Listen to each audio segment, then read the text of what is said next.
Hello. Hello. Could be. How's everybody doing? Welcome. Happy Thursday. Alright. Hello, Shonda. Glitter, Ebony. Hi. Fire Seal. What's up? What's up? Yes, dual stream channel. Dual stream today.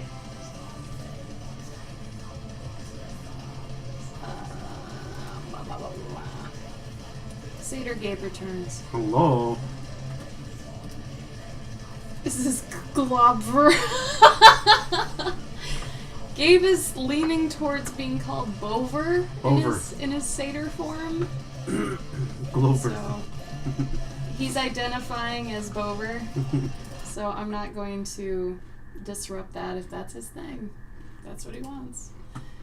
So I figured he'd want something that's closer to Gabbo, but whatever you want, honey. Whatever you want. How you doing, Glitter? Gover. Screw it, let's just call it Glover. Since everyone loves the old game so much. Not Obag? No, that's supposed to be his, like, porn account name. If he ever does hentai. That's what that's gonna be. Don't search that, I don't know what you're gonna find. So I'm gonna be doing a painting. So for those of you who were here Tuesday, you watched me utterly fail my basic attempt at what I was trying to do last time was technically this, but I failed, and I made it too buff, and too 80s, and too metal, and too not what I was shooting for. So I told you I'd try again, because this was not what I wanted. I wanted a punicorn, is what I'm calling it, where it's a puny, weak-ass unicorn from, like, medieval times. If you search, like, medieval tapestry unicorn, God, they look decrepit. They're really weak. They look like a mix of a deer, a goat, a giraffe even. Like, their necks are stupid long. All this kind of crap. And they have really stupid long horns. So I wanted more to do this, and last time I failed and I made this. Still not a failure, but I'm still gonna sell it because somebody might actually like this. But I wanted to make sure I tried again to get what I actually was shooting for. And Gabe's gonna be working on his Drawtober, I think. Mm-hmm. Right? Yeah. Fuck. The freckles are a great touch. I also added some brown under his nose, so there's that. But Gabe makes a really handsome satyr, I'll be honest. What do you think? You think you make a good satyr? Yes, I do. Except for having problems with my nose the whole time. He has allergies. He's trying not to touch it. Don't touch it, it'll make it worse. Gabe, do you want the camera to see where you're at on your... Not yet. I know where I'm at. Okay. He knows where he's at. Are the best unicorns. Someone will love it. It's just not what I was shooting for, so we're gonna try again. I'll sell both of them, but, you know, looks like a ponycorn. Yeah, it's really weird. Honestly, for the first one, I was looking at horses for, you know, the actual unicorn. So, yeah, right? But no. For this one, I actually looked at a deer's body and elongated certain parts, and it turned out a lot more what I wanted, so... C'est la vie, you know. Yeah, I wanted a scrawny, sickly, malnourished unicorn. That's what I was shooting for. Yeah, right, Ghost Christmas, right? Thanks, Glitter. I tried hard on him.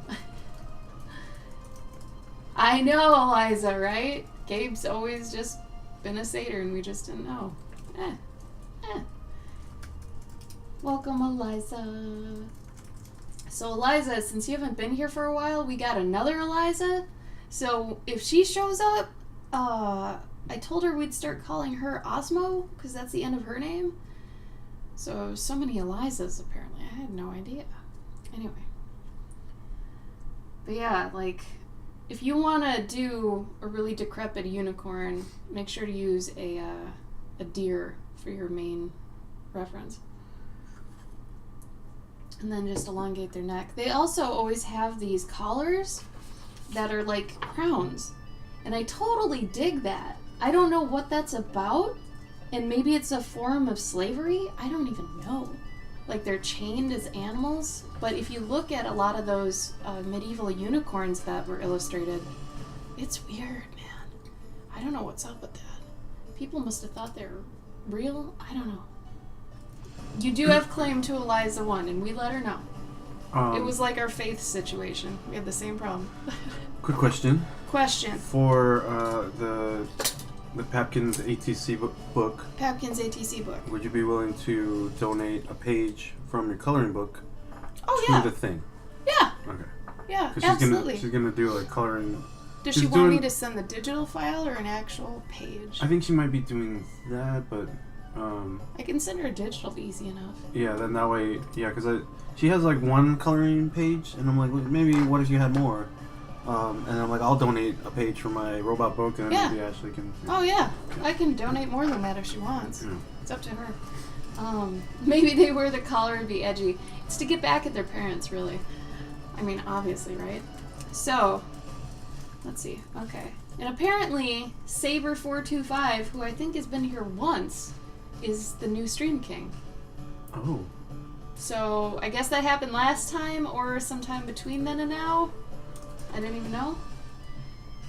Inefficient. Control color. More likely for show.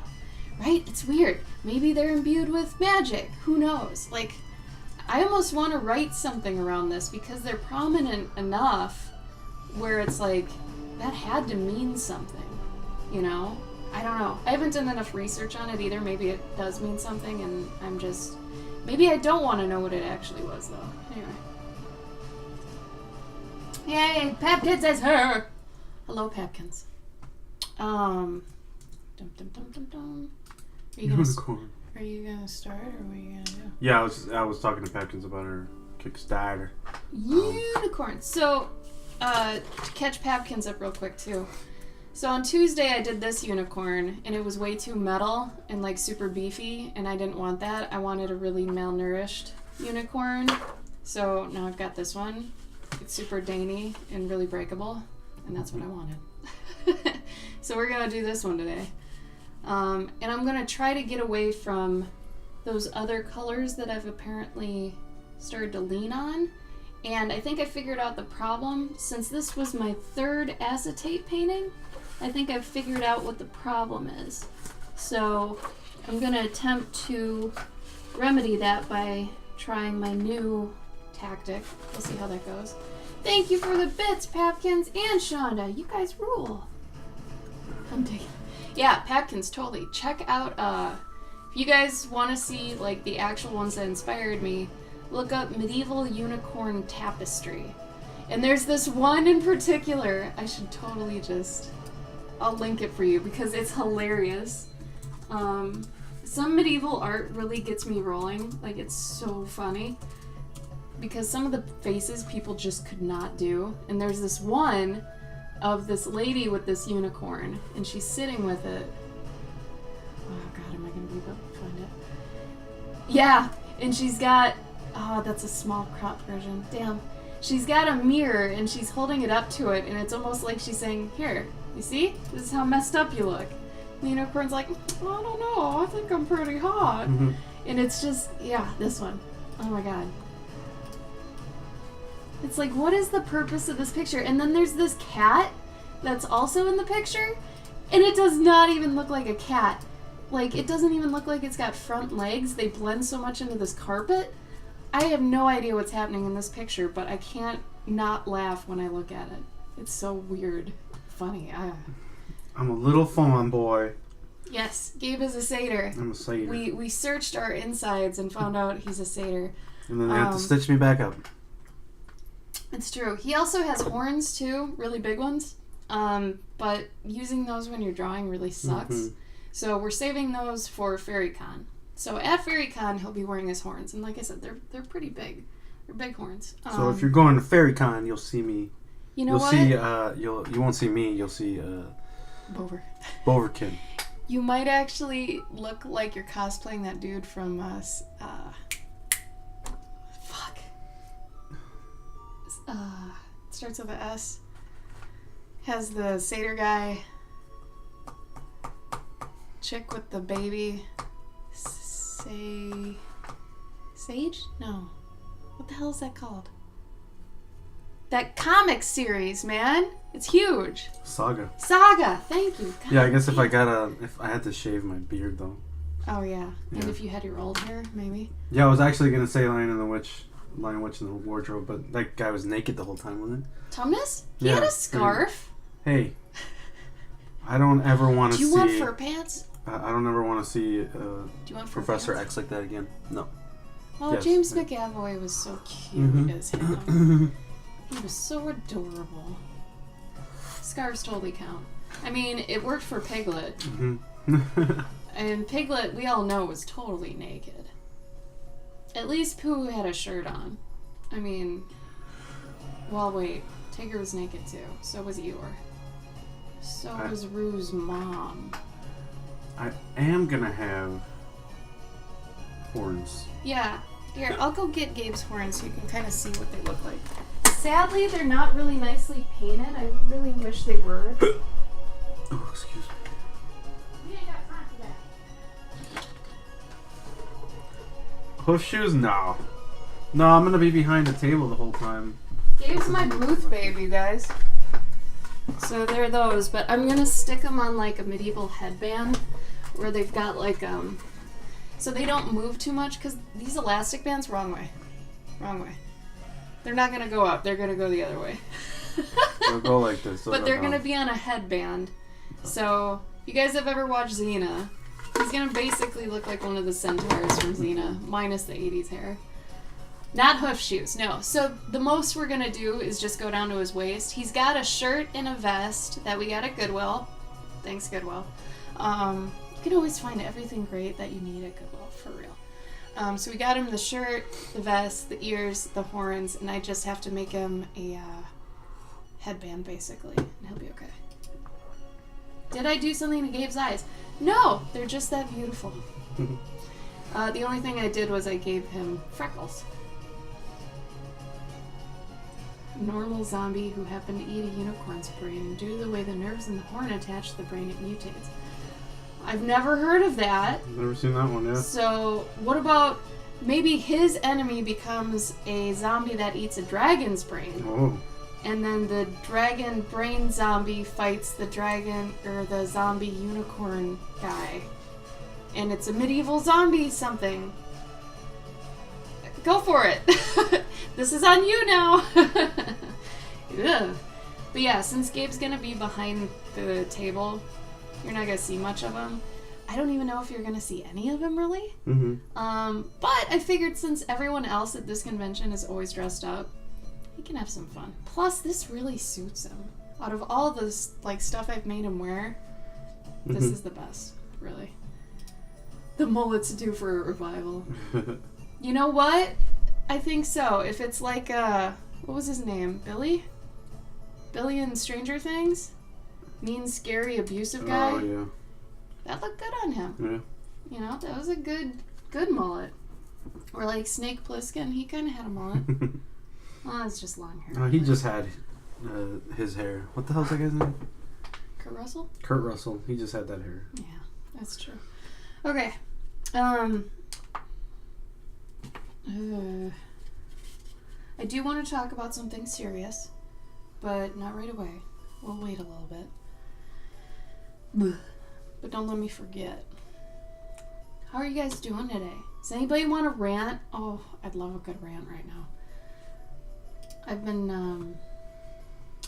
I don't know why today was a day where everybody, like, messaged me and started talking to me about things that they were mad about. So maybe today is rant day.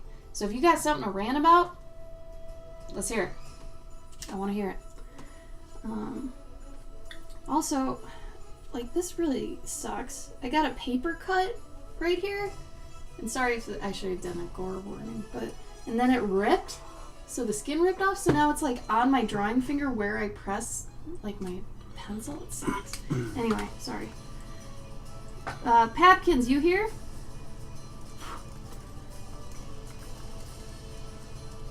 I'm gonna change some stuff about this.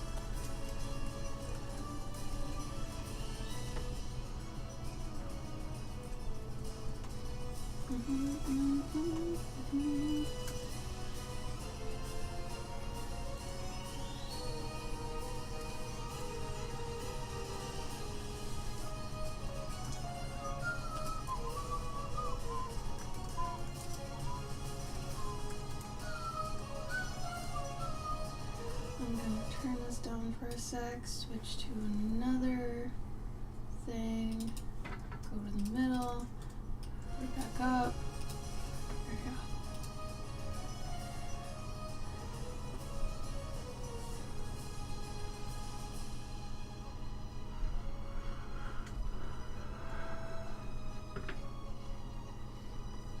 I feel like this unicorn has Sherlock hair.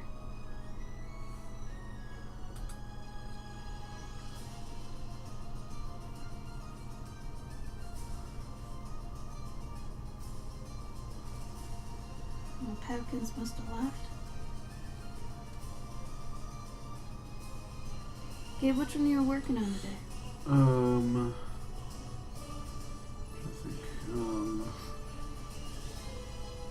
I think, the dimension one. Demon. Dark Dimension? Dark Demon Nation. What? I forgot. I think it was Dark Dimension. Something like that, yeah. Fire Steel's Korean, does that help?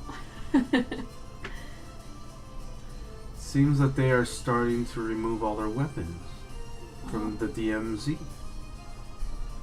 Oh. North and South Korea, I mean. DMZ? Demilitarized zone. Is It's that like good? I guess they're both. If they're both like getting rid of things, I guess.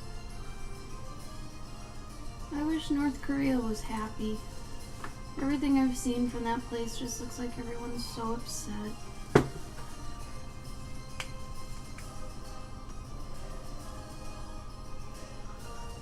What was I gonna say? I totally forgot. Ugh.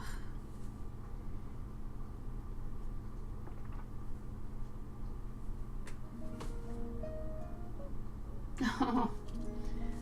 Yeah. They don't sound like they're doing too much good. Hello, Mr. Cactus. Hey, Cactus! Fair enough, Fire Seal. You're Korean. You're, entitled to your opinion. Opinion.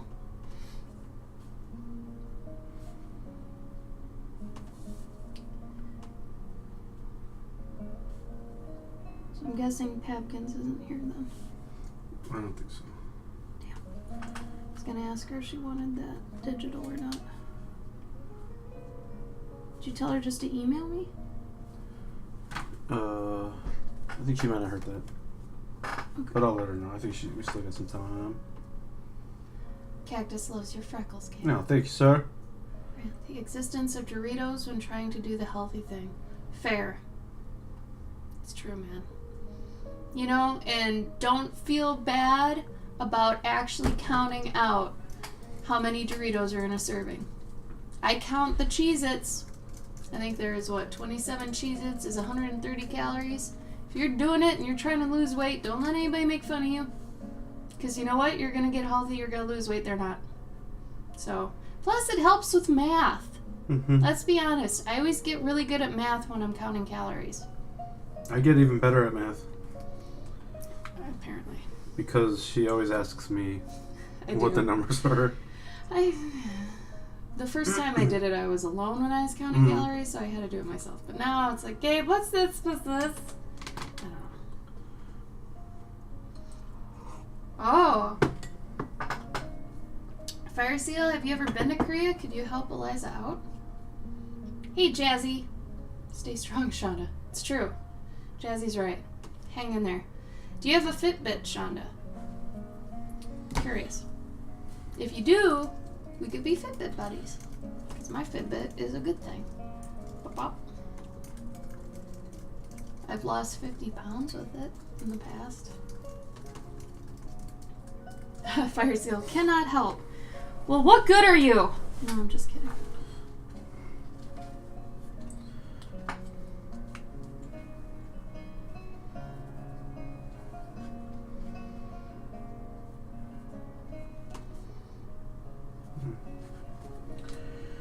You do have a Fitbit. Which one, Shonda? Because if you use it right, it can really, really help. Because I was, what was I, 180 when I got mine, and then that was the fattest I've ever been. And on my frame, it was huge. Because remember, fat looks different on different frames and, you know, different body types and all that junk. But that was as big as I got, and I was like, this is too big, I have to stop. So I got a Fitbit, and I counted calories, and I did the exercise, and I lost 50 pounds. Because it's really easy once you figure out what you need to do, and once you start actually being able to fight the food. Because that's the hardest thing for me usually, is getting in the momentum of saying no to food. But once you get to that, you're gold. Because you've usually built up enough momentum at that point. Your taste palette starts changing. You don't need the same things anymore. All that kind of crap. Yeah, get the junk food out.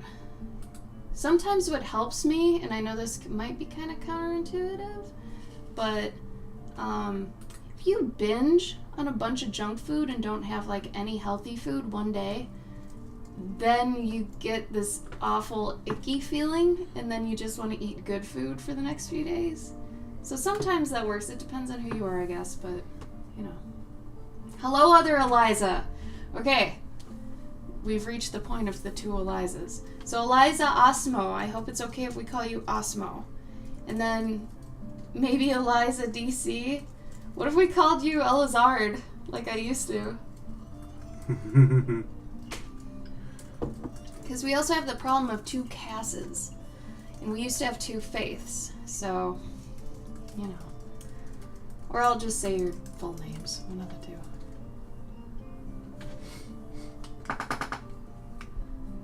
Yeah, Fire Seal, I don't miss that at all about working in an office. Like, especially around the holidays, everybody brings everything in.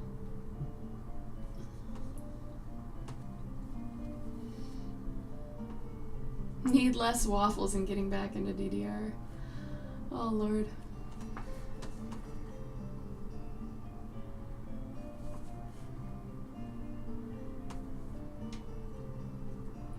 What's nice about the Fitbit I have is it actually counts my calories for me that I burn, because the old one I used to have didn't. It was a Flex, and with the Flex you have to actually figure out how many you burned, which sucks because it's usually really inaccurate. I had that for a while.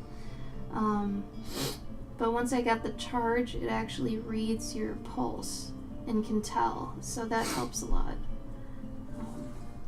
Especially if you're weightlifting. Cardio is usually pretty easy to calculate, whether you've got a pulse reader or not, but if you're weightlifting, you usually don't know how to calculate calories burned. Anyway. Let's see. Here's dark chocolate. There is dark chocolate, yeah.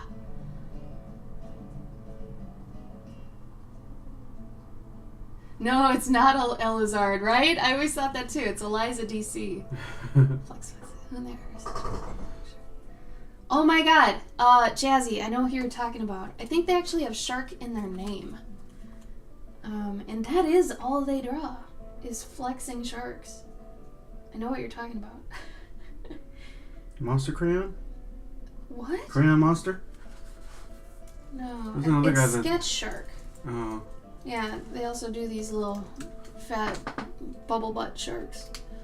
And these guys, put your hair flip. Like, this is all they usually do, is these shark comics. Crayon Monsters is another guy that does a lot of, Sketch Shark. Really great shit. He's an art director of Nickelodeon. Who's this guy too? Oh. Is that Ari? No. Yeah, Shonda, right? Charge 2. That's what I got. It's great. Bubble shorks. Shork on shork on shork.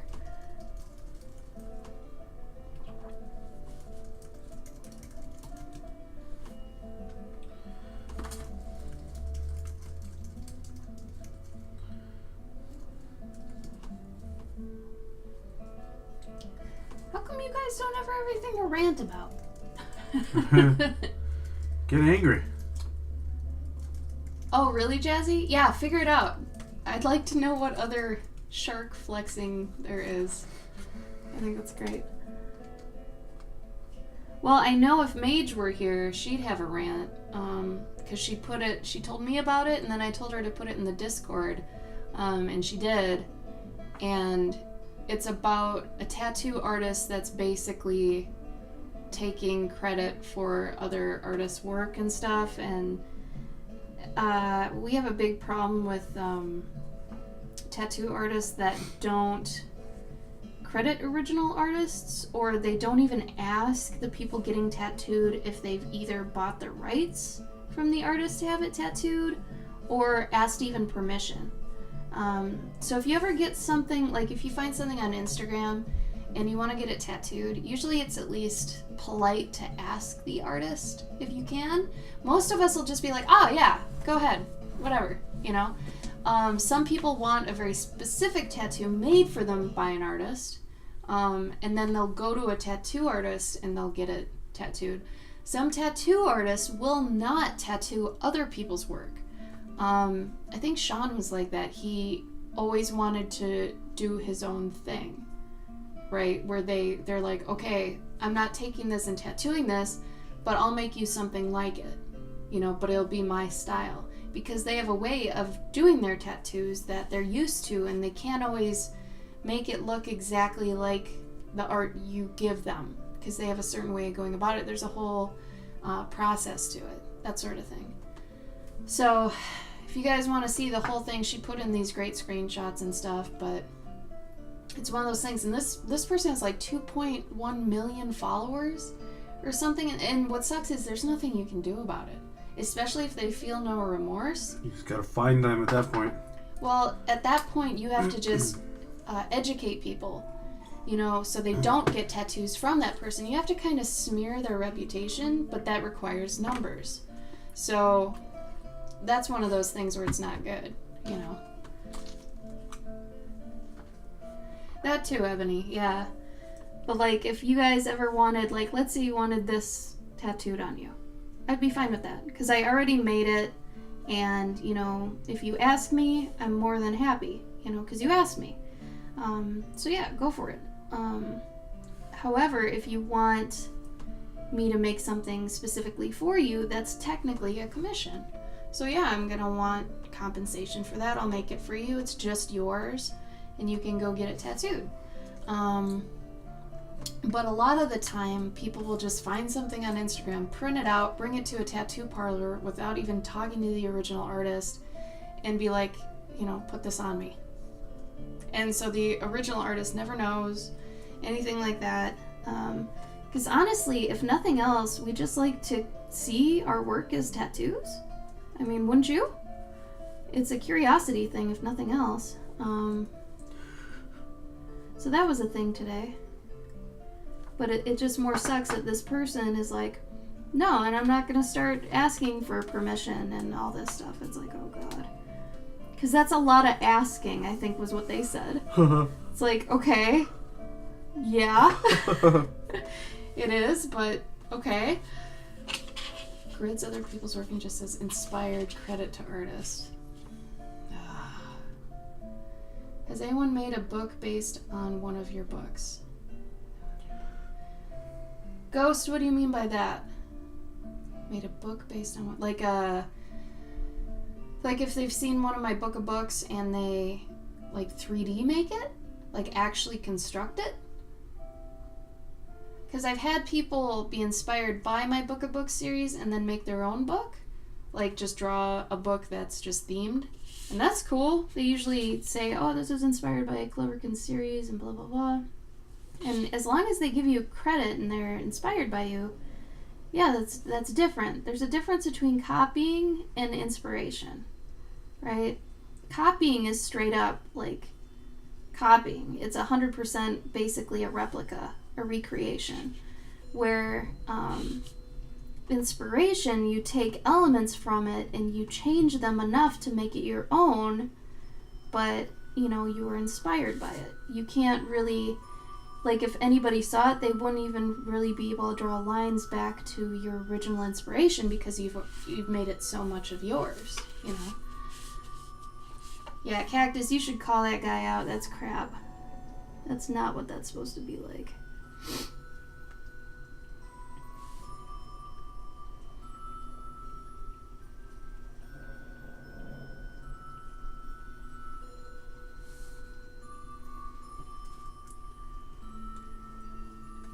But it's like, I feel like some tattoo artists are similar to fan artists, where they just don't care enough to, you know, either credit something or they don't care that they're stealing, you know. Like some people, which this is the worst kind of person, if you ask me, they don't care that they're taking credit from something or, you know, not giving the original thing credit. They don't care about that. They care about their personal journey and getting all their follows and likes and all that crap. But they're not thinking about in the future that that's not going to help them. Because if they can't create their own crap, they're dead in the water. Oh, 3D? No. No one's done that yet. 3D what? For in my 3D. For my books. Yeah. Would you like to? Yes, Osmo, I have freckles. They are my freckles. What do you mean by that? I don't know. Gabe doesn't have freckles. I don't have freckles. Not naturally, no. He's Mexican. No, there's like... Do you guys get people with freckles? Yeah, you have like the redheaded ones. You have redheaded, like naturally redheaded Mexican people? Yeah, well, because it's a mutation. They're all mutants. Oh. And red hair it's a mutation. That's why it's so rare. Oh. I didn't know. Or some shit like that. I don't know. Yeah, and that's the problem, Cactus, and why knowledge needs to spread about that, and why I'm trying to make a difference. Because a lot of sites, and this is true too. My friends that I made in Florida at FloridaCon that we went to, they said they had just Googled starting conventions, and every webpage they found told them, well, if you don't sell fan art, you're gonna fail, and that's incorrect. So I was gonna go on a little campaign to contact these websites and tell them to stop spreading bullshit, because that's not okay. But anyway, I'm trying to grasp an MMORPG angle. Fire Seal, what? Oh, Cactus, are you, do you have like a German-Irish background? I forget where you're from, my apologies. Hey, Croatia. Deathful. That's right. How you doing, Deathful? He got so upset last time we forgot. So Gabe remembered. I think it's Croatia. Sorry if it's not, but... I mean, are you 100% Croatian? You don't have any, like, Irish in you or anything else? Yes, Shonda, me as well. And I won't get on my rant, don't worry, guys. But I do want to plug the website. Spread the website. If fan art selling makes you mad too, spread the website. Hello, Acario. Acario. Cactus said, I didn't get upset. Hold on, I'm going to sharpen my pencil real quick.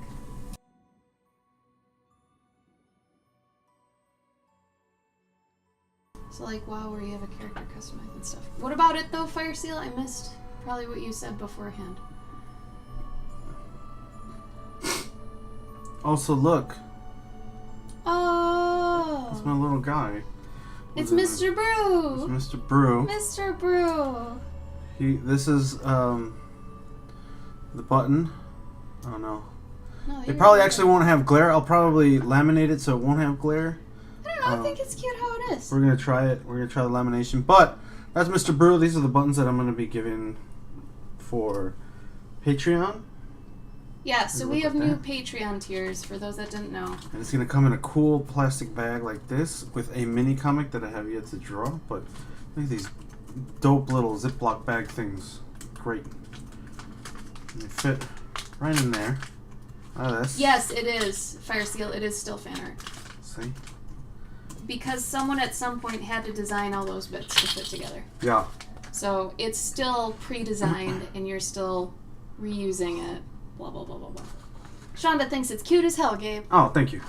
So those are our $6 tiers. So for me, you get 2 buttons. One that everyone's going to get the same of with a little story and or poem scroll with it. And then one that only you get that I'm going to just be funny and take and make a button out of whatever I see fit. Something like a Papa Smurf. That's all like Cracked out. cracked out. Or maybe you'll get this girl that's just raging and she's like glam. Glam. Glam. She's totally raging. You can get a random one and a really cool one. Yup.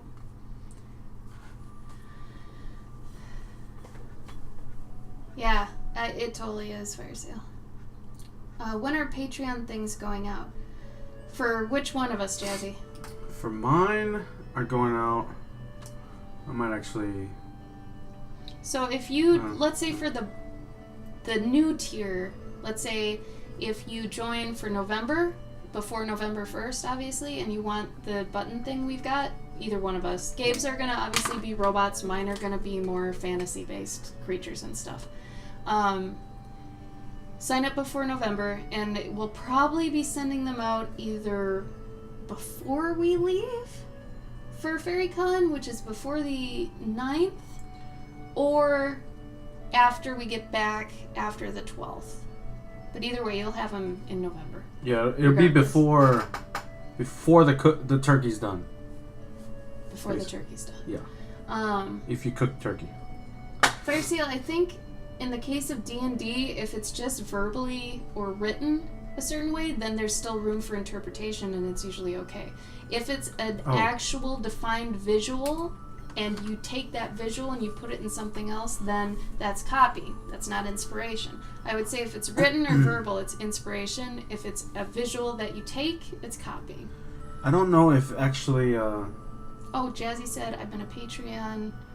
Oh, Patreon those. since July. Yeah, no, those are going out very soon. I just got. As well as his books. If you pre-ordered one of the Meat Legends and stuff, those are going up. They came here yesterday. Yeah. So he's still working on that. I had some problems with the Pogs. Yeah. And so I'm waiting on them to ship me another batch that is fixed because they messed them up.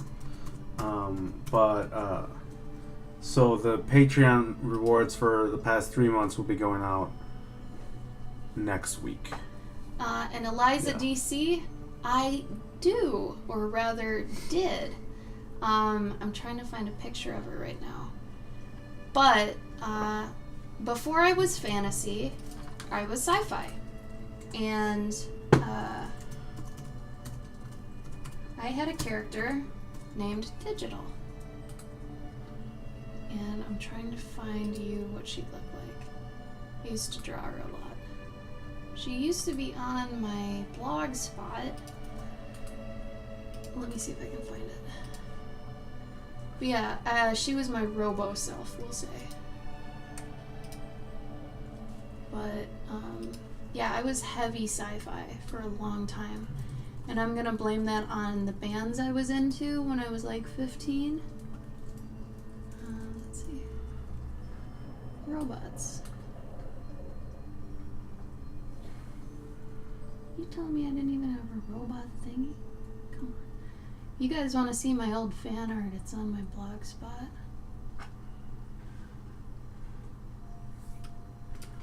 It's old, but it's there.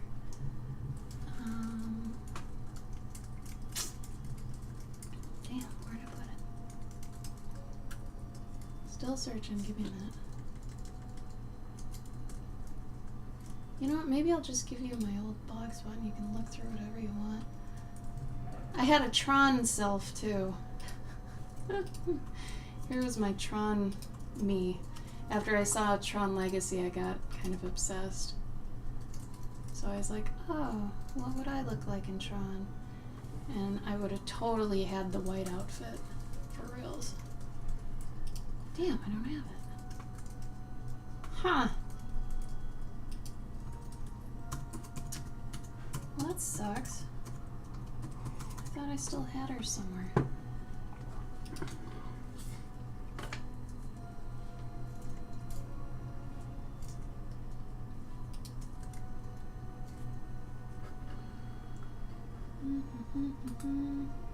Oh, cute.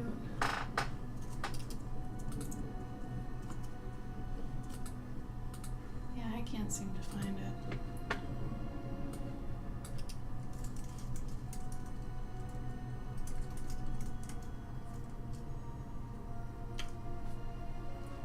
Well, the internet has eradicated my old self, it would seem.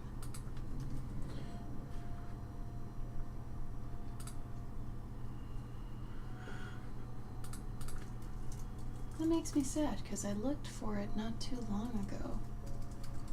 And I found it, so... Huh.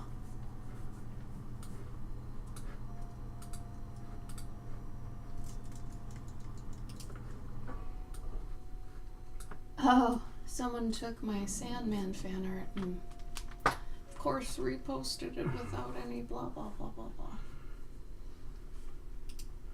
Oh, you broke your finger, Osmo? What? No! Why? How? Ashley. Damn. When did you break your finger, or did you just... Was this like a long time ago and then you stopped doing tattooing?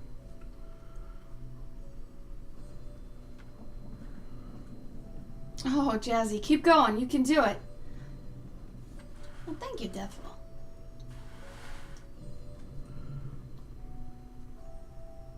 Yeah, you know, and I feel like if I were a tattoo artist, I would be like, I'm only doing tattoos I design. That's it. You know, and what are people gonna say? Oh, you have to do this. No. I mean, as far as I remember, when I had talked to Sean about it, he was pretty adamant about designing things himself. Because he had a very particular way of him doing tattoos. And this is Art of Price, for those of you who don't know Sean. He's an old tattoo artist. You know what happened to him? What? He was doing other things, like he became the Pokemon tattoo. Yeah, I remember him saying that, and I actually looked at his Facebook the other day, and I saw some of his old Pokemon ones, which were good, but he got tired of that. He got really tired of it. Because people would see his Pokemon work and just want him to do that, and he's like, you know what? No. So he gets it.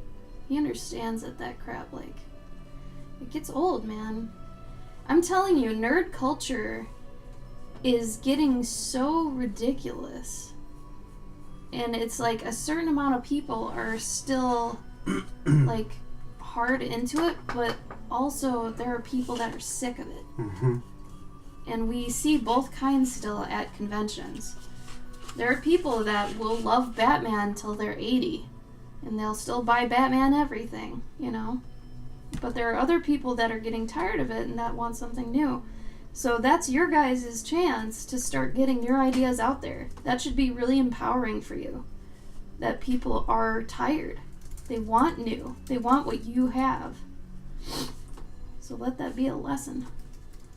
You're in demand.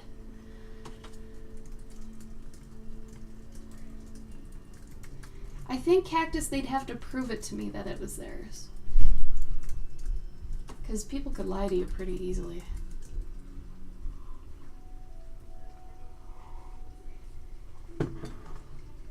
I think it'd be okay, Fire Seal, as long as they were okay with you taking a verbal interpretation and doing your own thing. I mean, it comes down to you, though. You know, some people won't do fan art prints, but they'll do fan art commissions because it's a one-off, and that's up to them. You know, that's up to them, their morals, what they want to do. So I feel like once it comes down to that, it's up to you and your integrity and what you want. As far as doing the mass production, that's just bad. Hardly earning money. Yeah.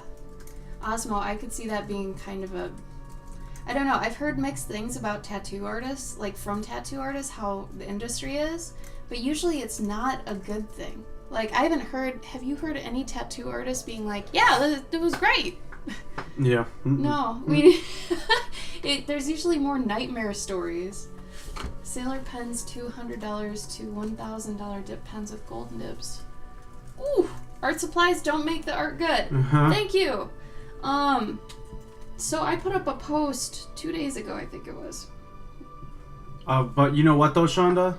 I'm going to tell you right now that those gold nibs are amazing. And they, if you know how to use them. You know how to use them. them. So that's the whole thing. Gabe and I are firm believers that you can only upgrade your supplies when you've earned to upgrade them. Meaning you've gotten enough experience and or money from making art and doing art to supply art. Does that make sense? To supply supplies? We'll say that. Mm-hmm. I had put this on my Instagram the other day that says, Gabe and I are firm believers of if you can pay to upgrade your art tools with money earned from art, you deserve it. Remember that tools don't make the artist makes the tools. You can buy that Cintiq when you pay for the Cintiq with the money you earn from your art. Okay? Because even Gabe's brother, who is not a good artist, he's still at the beginning, he's still a novice, he bought a companion. And we said, that's not going to make you better. And he was pretty gung-ho. He was like, watch me, blah, blah, blah. It didn't make him better. That's the whole thing, man. So I bought this pastel pencil set, which is dope because I use them every single day. And I've used them for over 2 years now. And I make, you know, all the commissions I do with them. So at this point, I was like, you know what? I need more colors.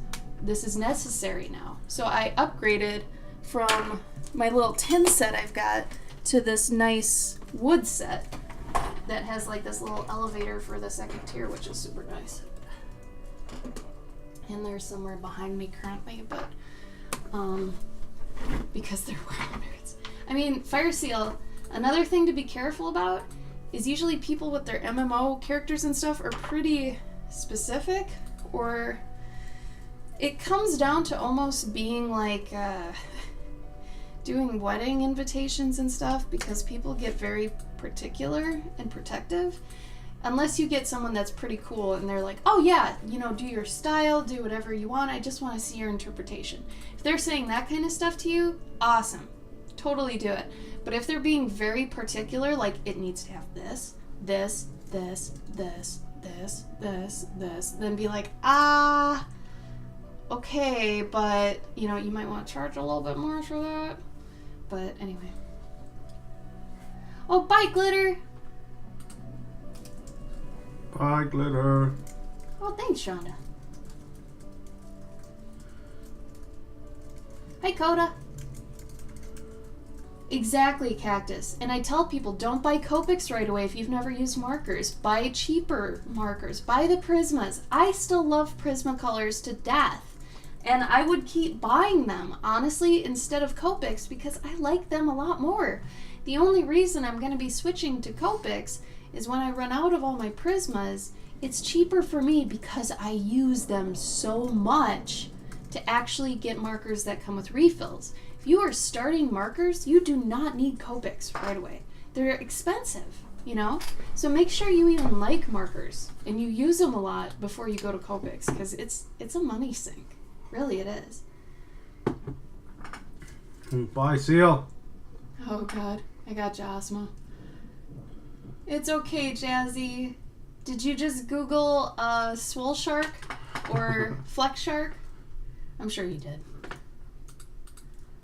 Oh, bye, Fire Seal. Have fun at the gym. Get Seal swole. Swole Seal.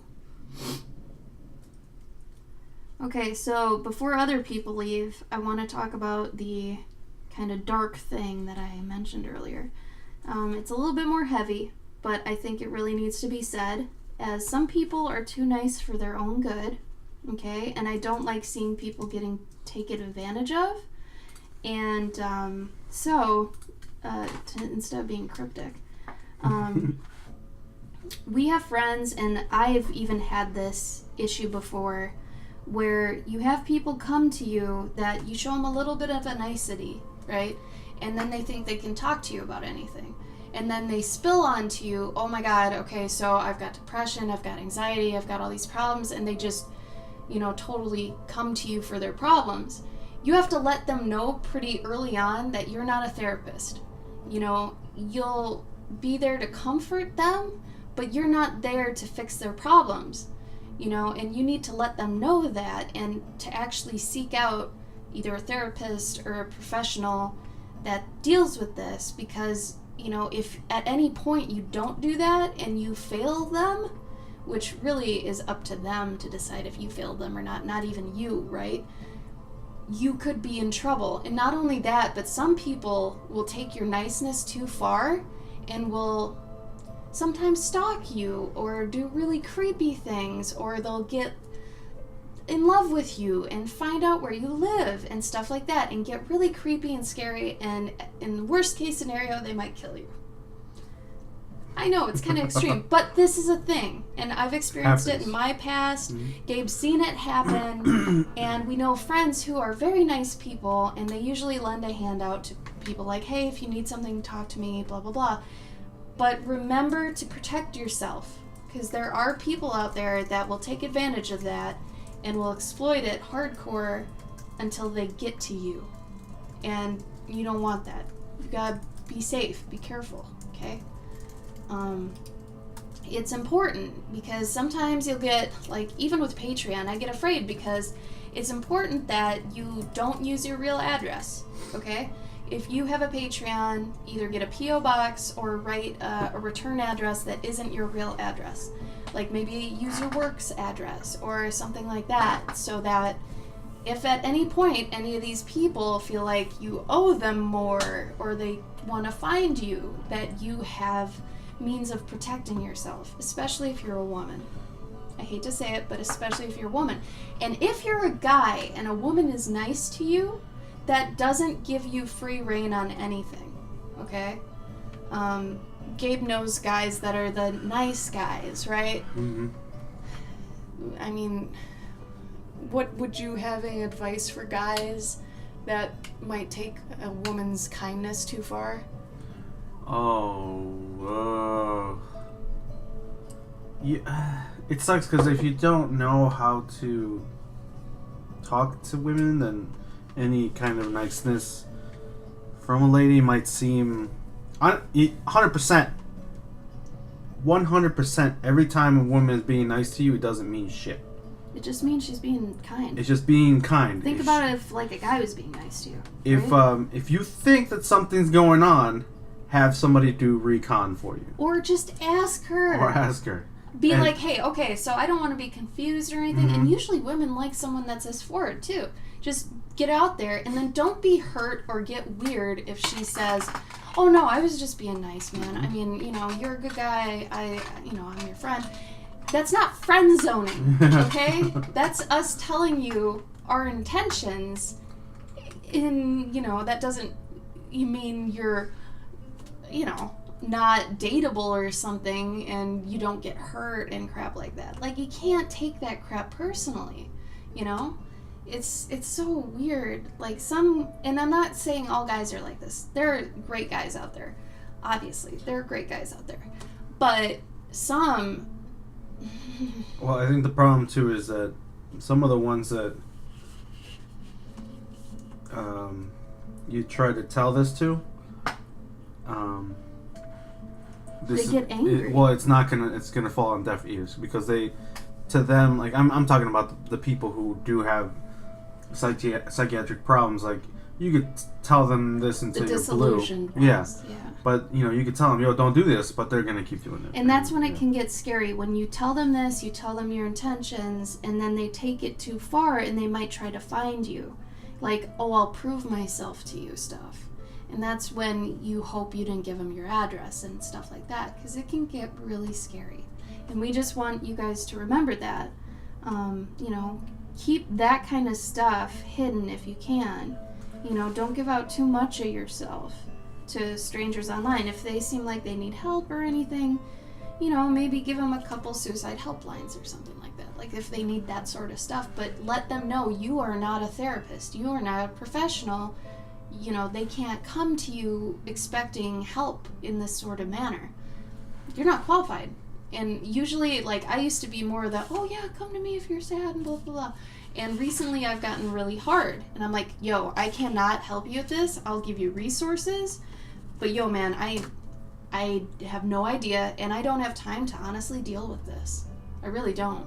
Like, some of them are usually pretty lonely, you know, so they have a lot of time on their hands, and all they want to talk about is how sad they are. And I know that sounds bad, but it's true, too. So, I don't know. I'm just trying to be transparent and help other people that might have this issue. You know, you have to tell them, but also make sure before you tell them, you're safe, you know? Gay and good male friends because they would automatically put her in a girlfriend zone and get pissed. Exactly, Shonda. And I think pretty girls have, like, you know, the hot chicks that get the crazy, what is it called? Like when guys say, oh yeah, that bitch was crazy and blah, blah, blah. It's because they were turned down by her. You know, some girls are crazy, but some guys are crazy too. Like, there's sides to everything. But what sucks is that we get this reputation for being crazy just because we turn down some guy, you know, and he just starts spreading rumors about us, things like that. I had a boyfriend once that was kind of this sort of guy, and I had a friend recently tell me that they've been dealing with something similar, and I'm like, oh god, not again. Okay, here's what you need to do. And I wanted to talk about it today because it's scary, especially if you make like a friend on the internet and you don't exactly know them that well, but you've kind of opened a door to them, and you want them to get help, but they kind of see you as their help. Mm-hmm. That's not good. You know, that's going to be bad. Especially if they start getting a little too desperate or too deep, I'll say. But yeah, it's the same thing. And I think that's where, like, pretty girls and hot girls can sometimes get these terrible reputations just because they've told so many guys no. And the guys have been like, oh yeah, well, she's a bitch and blah, blah, blah. And it's like, man, come on. We gotta stop perpetuating this terrible, like, onslaught of friend zoning and whatever. Like, that doesn't exist. It's just, you're not meant for that person. You know? Bye, Cactus! Thanks for coming. She needs gay guy friends. Gay guy friends are the best. They're great. I think every girl at least once had that awkward situation. And it's true. Absolutely. And like I said, I didn't mean to get weird or too deep about any of this, but I just wanted to let anybody here know that if you're having that problem, you know, to just be straight with them, but to make sure also that you have some things set in place where if for whatever reason it backfires and they get a little weird, that you're okay. Okay? Because sometimes you just need to stop, like, a friendship because it gets too weird, demanding, you know, what have you. And some friendships just need to be stopped. It's not a friendship, you know? So anyway, sorry to get weird. But I'm trying to protect my folk.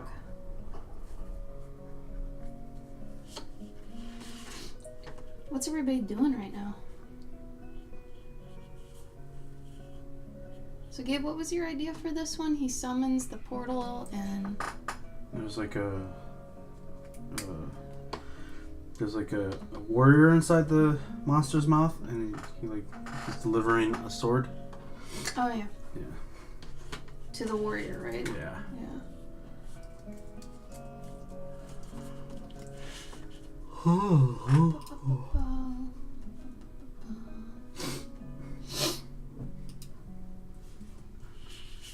Inktober, yeah. Trying a sloth, nice.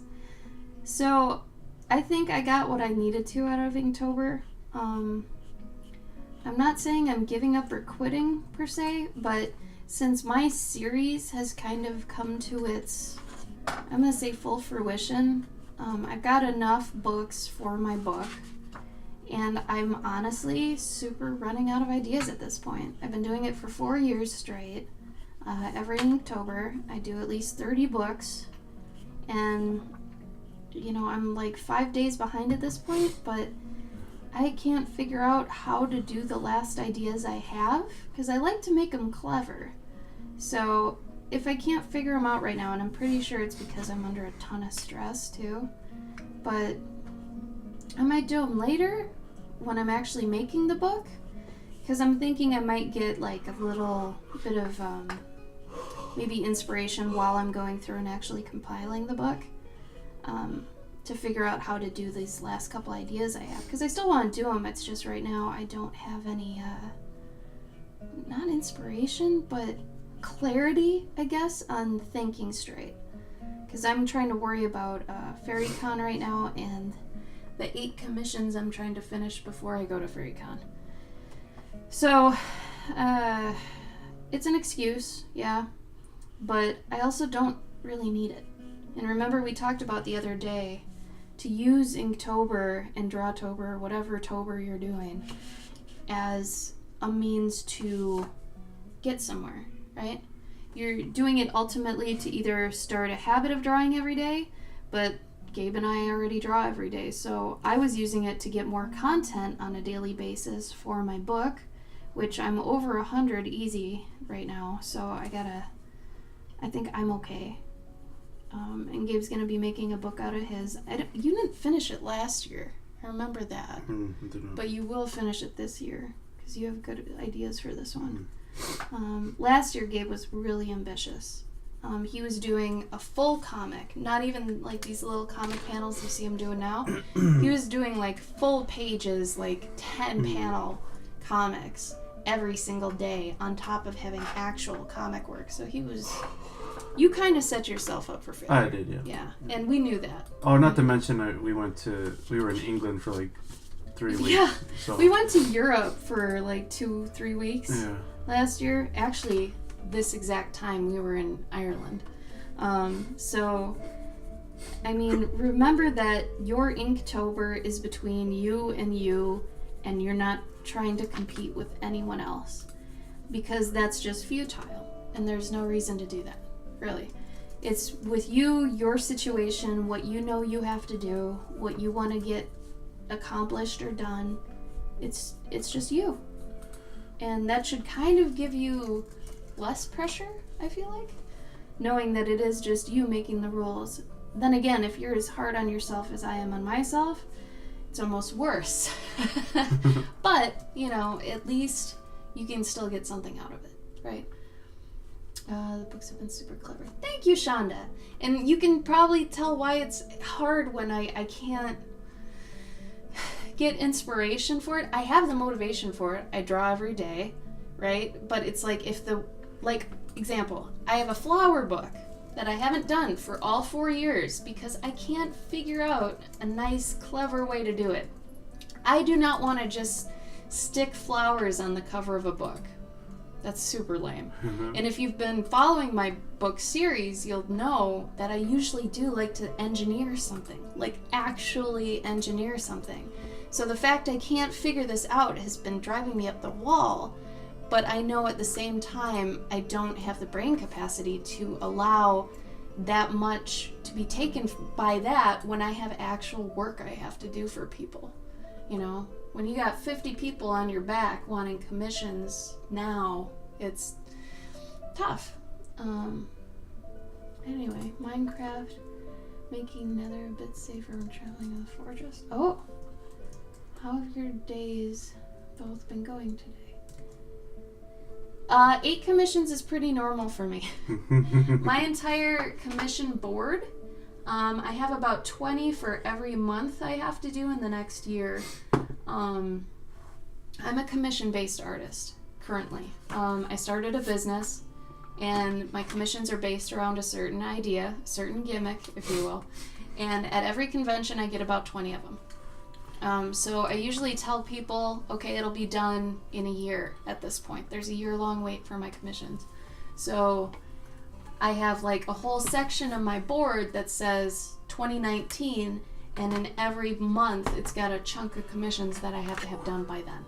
So if you ever do commissions for like a job, get yourself a whiteboard. You need it. What happened to Gabe? Paladin asked. I don't know who Gabe is. This is Bover. I am Bover. Gabe is a satyr boy on my channel sometimes now. We're going to FairyCon November 9th to 11th, and that's in Baltimore. So that's like a 14-hour drive. I'm not looking forward to the drive, but, you know, sometimes you gotta look at it and you're like, it's gonna be fun, you know? Especially for somebody who gets car sick. I get car sick within like a half an hour, so anyway. But Gabe is dressing up as a satyr at FairyCon and being my booth babe, since he didn't get into FairyCon because he doesn't have anything really fantasy-based. He's more sci-fi. So we were like, let's just see how it is, because this isn't, you know, like, we're not used to going to FairyCon. This is our first time, so we're going to go assess if how much I make is worth going the 14 hours for. Because I have to make over a certain amount, because we used to go to AwesomeCon too. We're actually getting rid of AwesomeCon because it's in Washington, D.C., which is also 14 hours from where we are. And I decided I wasn't making enough to merit that kind of a drive. So if FairyCon does well, yeah, it has to do better than AwesomeCon though. So at least I have a number in my head, which is good. Ginger does help. Yeah, I usually drink ginger tea, I take Dramamine, and I actually have these bracelets that they're supposed to help with motion sickness. They have a little nub on them when you put them on. If you read about this, it's really interesting. There's a part in your wrist that if you apply pressure to both of them, it apparently relieves motion sickness. I still haven't, like, every time I wear them, I think I'm wearing them wrong, because I don't put them in the right spot, I don't think. But it's apparently a thing, so I try all the things. But the Dramamine always just makes me just sleepy. It sucks. Thank you for the bits, Paladin. Damn. I know, I love ginger tea, though. Ginger's so good. FairyCon is in Baltimore, and we are in Wisconsin. So it is quite a trek. Oh, ginger gum? Oh. Well. Shaladron, I have never heard of that. Ginger gum. Is it spicy? Yeah, I was just gonna say. Ginger gum. Thank you for the suggestion. Because, oh my god. I get sick of taking Dramamine because really, especially for plane rides, I want to draw.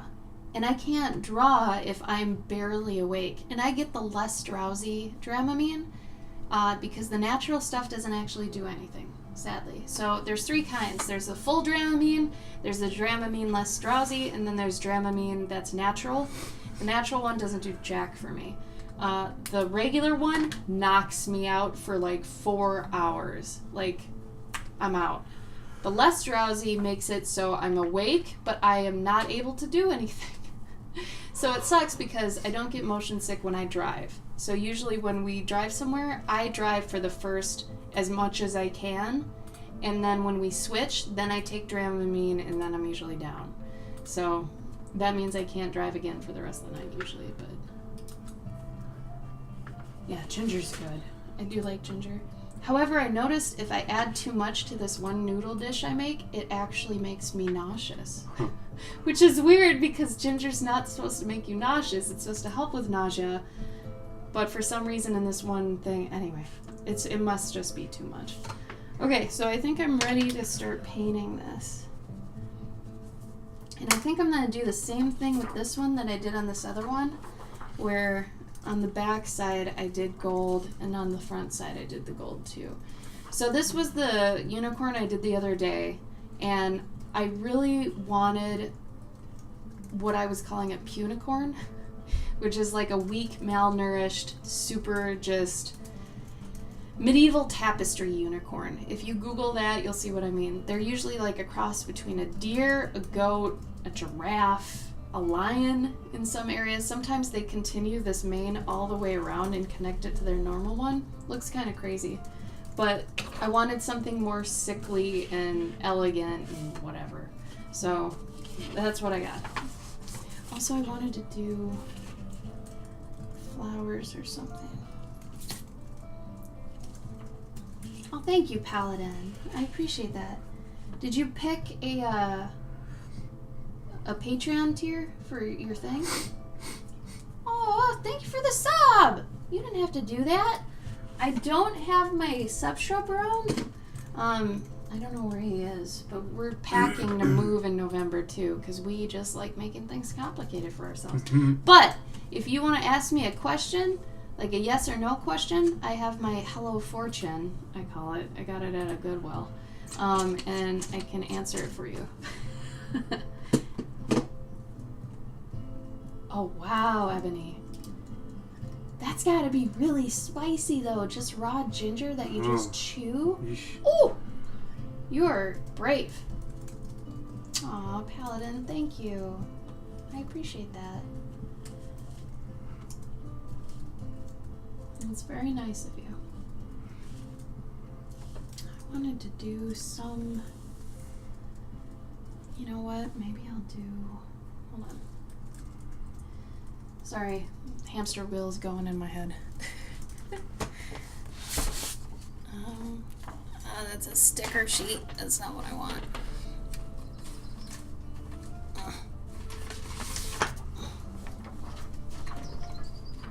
It's weird because it's not like a hot spicy, but it's still spicy, you know? It's weird.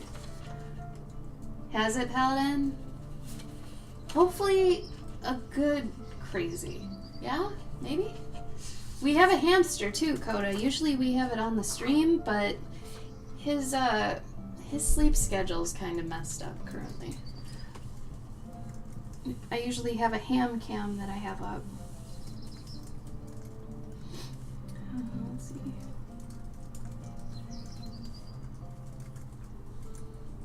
You doing emails, Gabe? Just a quick one.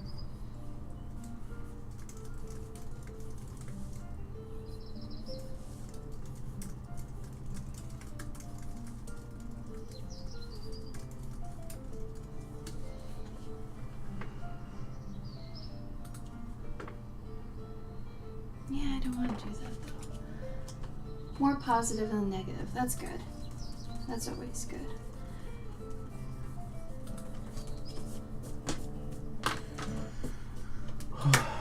How have we been? Busy. Mm-hmm. Then again, we're always busy. I'm really hoping next year is not busy. I would really like a year off. It's been 3 years of non-stop everything. So I started cons technically 3 years ago, and since I did, it's been non-stop. Like, absolutely non-stop, and it's been extremely tiring. Like, I'm very, very, very, very tired. And that means, like, non-stop commissions, too. It's been nuts. But, let's see. I'm trying to see this.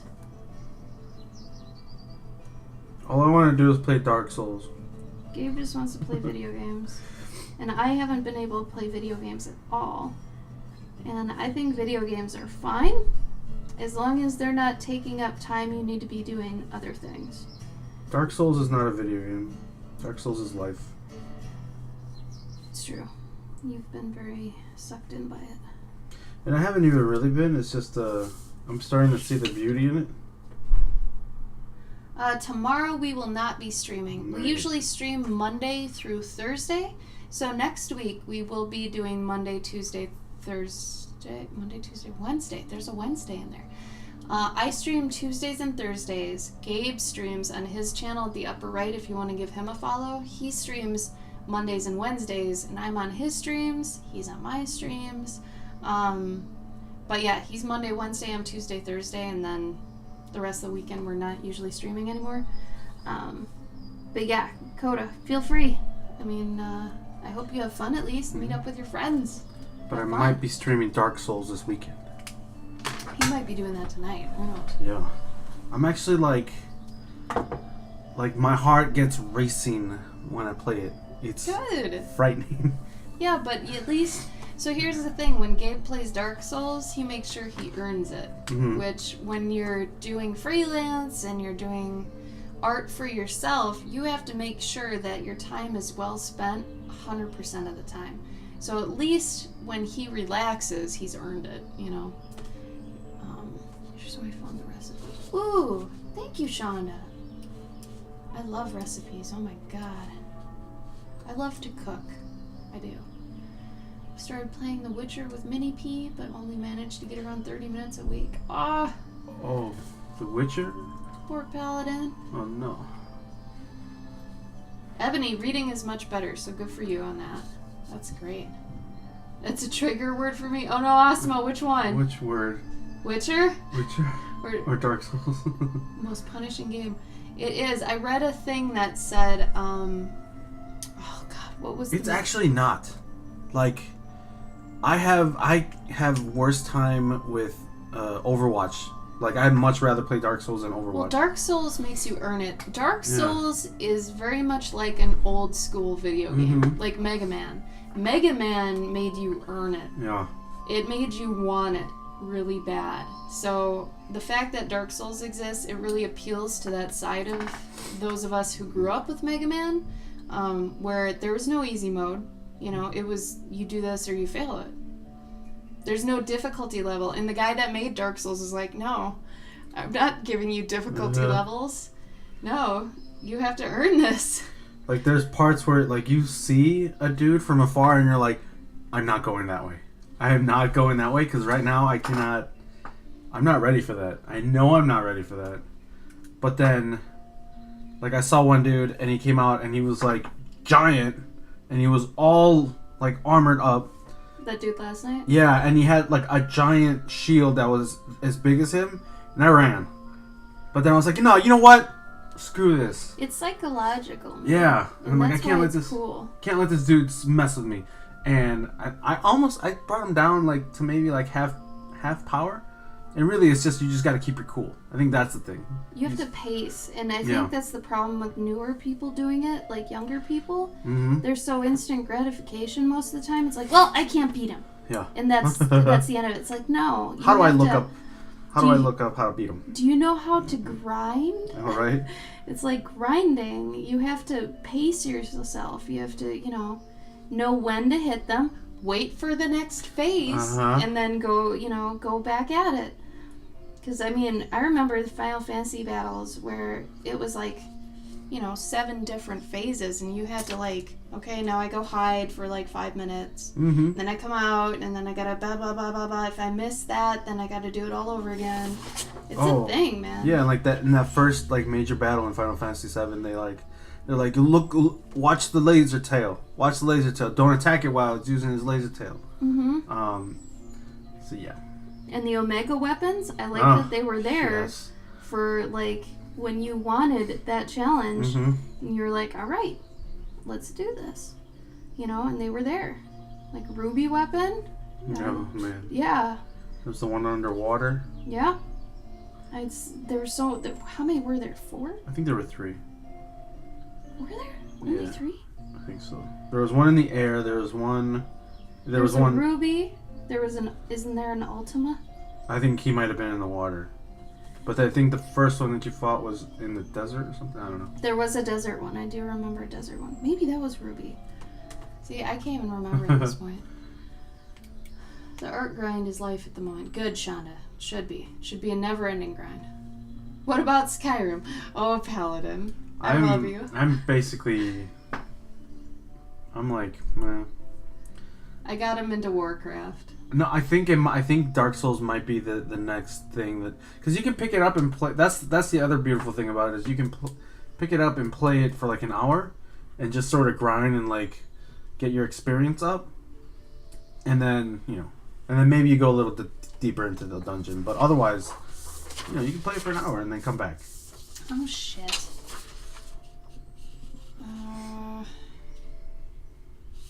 I feel like I need a light table for this part. Well, maybe I don't. Maybe I can just do the same thing. You know what? No, I'm just gonna do it this way. Atomic Cortex, what's up, dude? Stop this Moz like meme. He's like, no.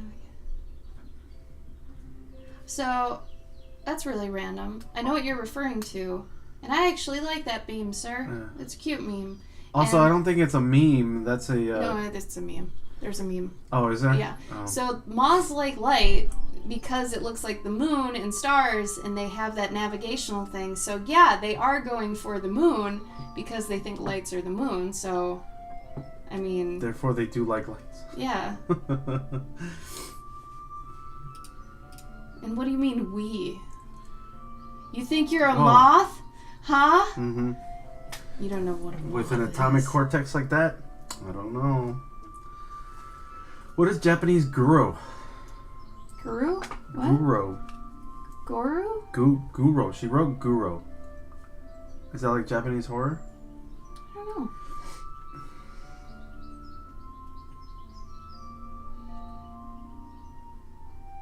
Yeah, I don't know. No, Osmo, you want to explain?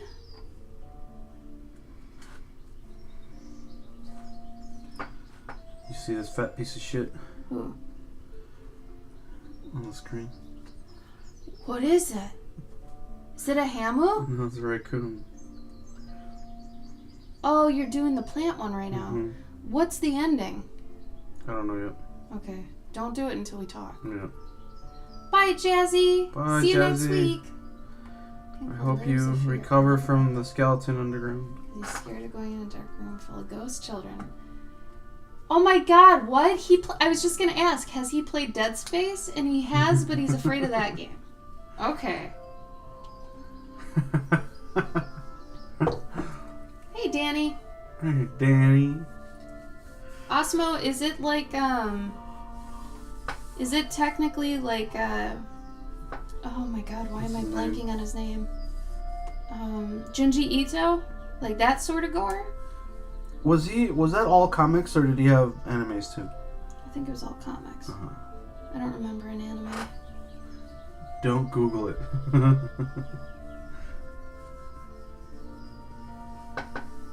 Osmo, I get the feeling you want us to think you're pretty hardcore. So most of the things you talk about, you're like, well, I like this thing, and it's like hardcore. So if that's what you're trying to get us to believe, I believe it. Okay, now I'm going to paint. I'm gonna flip it over. It's the backside. It's a little bit off balance. I don't care. I don't care at this point. Okay. I don't feel like painting, but I gotta. Oof. Okay. So I'm probably gonna do the same colors as the other one, but not as feminine, I guess. Oh yeah, no, we know about that stuff. I think we just didn't know the name of it. Like I've read. I just called Ito. it Japanese horror. I don't Yeah. know. I've read some of. I read the Other one of Disney the mountain one. Yeah, the coils. I read the one about the guy in the chair. The one about trees. The spiral one, the mountain one. Oh, the spiral one. I read that one too. Yeah, and the guy in the chair. There's another one I'm forgetting too, but those are the only ones I've been exposed to. But have you ever watched Mexican horror movies? No, are they funny? No, it's just videos of people getting their heads chopped off. Is it like? It's real. But is it low like? No, it's real video of people getting their heads chopped No, off. it's not. With machetes, blunt ones. Is it low budget though? Because I love low budget. No, I'm being serious. Are you serious? That's the horror of it. They just stick those things into a movie, and they're like. Those are snuff films. Oh, okay. That's what I was watching. What? No, I'm kidding. I've never seen that. I've seen videos of that. Osmo, but Dark Souls isn't even really gory. It's not. It's not gory, not even like close, really. Except for when you take all your clothes off. Hey, can you go grab me the paints? Yeah. Sorry. Remember last night when? Yeah, Not when I I took. didn't like that. Not when I took my clothes off, but when I took the Dark Souls dude's clothes off. Where is it? Paints. Where'd you put them? I don't know. I don't know. No, Unless we haven't gotten to a point before that. I don't know. I haven't turned human. I mean, I've turned human in Dark Souls, but I haven't done it and then taken off all my armor. I haven't done that yet. So I don't know what I look like if I take off all my armor, but human. Oh, it might be gore hentai sometimes? Yeah, I don't need that. I don't need that right away. Nobody likes Mexican horror. It's lame. Oh, bye, Paladin. Bye, Thanks Paladin! for stopping by, homie. Yeah, miss you.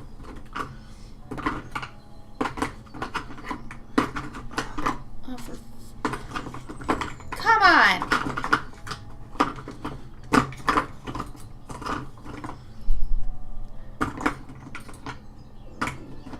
Yeah, I also stopped being an otaku years ago, so I'm not into Japanese culture anymore. I outgrew it, honestly. Except for when it's like super cute, ridiculous shit. Like Gudetama. Or Sumika... What is it called? Sanrio shit, I think, in general. It was Sanex. But Sanix, yeah. Though I guess even like, I mean, Hello Kitty. Not Hello Kitty, No, but the but- other ones. I think it's just called Sumiko Goroshi or something. But That's what I'm into. Batsmaru, somebody needs to bring him back. No, He was F awesome. that guy. He was so cool. Batsmaru's a jerk. No, He's really negative. no, that's just the front. When you get to know him after the club, he's a really nice dude. He likes to hang out. You know nothing.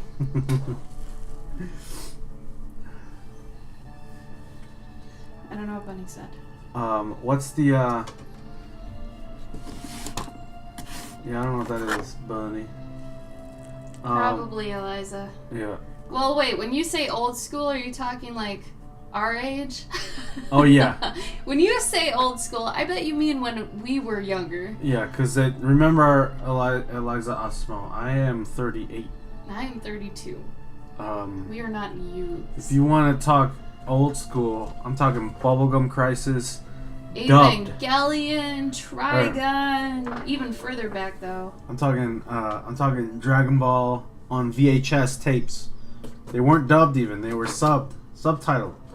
I grew up with the Japanese voices of Dragon Ball, so I don't like these American voices. They're like blah. Kakarot, I'm gonna get you! They're Shut fun up. though. Huh? They're fun though.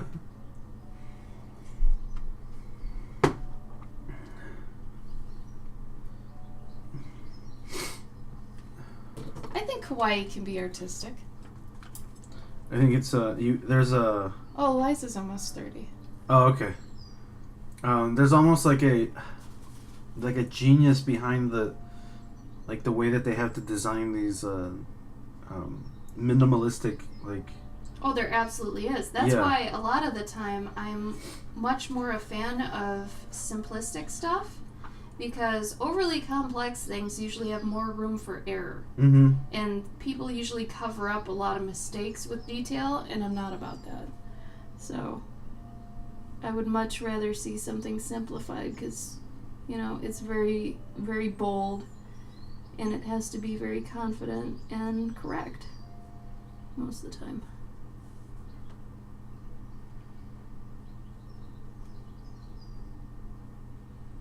But I'm guessing, Osmo, you're in... Wasn't she in Russia? Beirut. Beirut. Where's Beirut? Near that. Okay. Northern Europe. So I'm guessing you're into that stuff now because you have access to it now. Mm. Where when we got it, it was probably you know, it was new for us, but maybe you guys didn't have access to it, and now you do. Like, I didn't... So, I... Imagine a world that didn't have cell phones.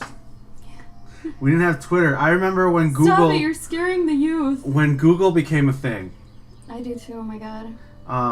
My Gmail is as old as Gmail. Like, I got it when Gmail first came out. So did I. I used to use Alta Vista. If you don't know what Alta Vista is... How about Netscape, fool? Netscape. Let's go back to Netscape. The little Prodigy. Remember Prodigy? I think you used to use something that was older than Prodigy. Didn't What the you? hell is Prodigy? You don't know what Prodigy was? That was like the first AOL. That was before AOL. I used AOL. I was 12 when Okay. I was, well, 11 or 12 when I was using AOL. I think Prodigy was what I used when I was a kid. But that was like my really rich buddy had Prodigy. And once in a while, they let us on the internet. And the internet was like DOS-based. It was Wait, awful. a heart on the mug? On my mug? It's a little Frenchie and he's got a heart. Mm-hmm. Me too. Oh, I don't know what you mean then, Osmo. You thought it was a zit. Unless it was on your mug, Gabe? I don't know. Maybe.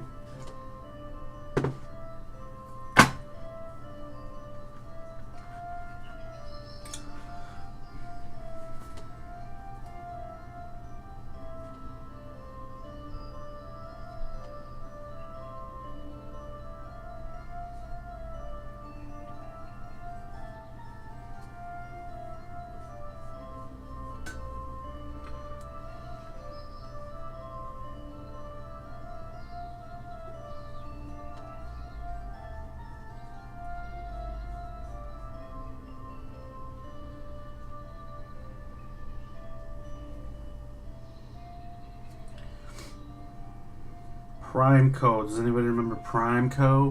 Where's Nightshade? Where's my old man? Nightshade's my age, homie. Oh, thanks, Ebony. We got him at Target. Target? Target. Target.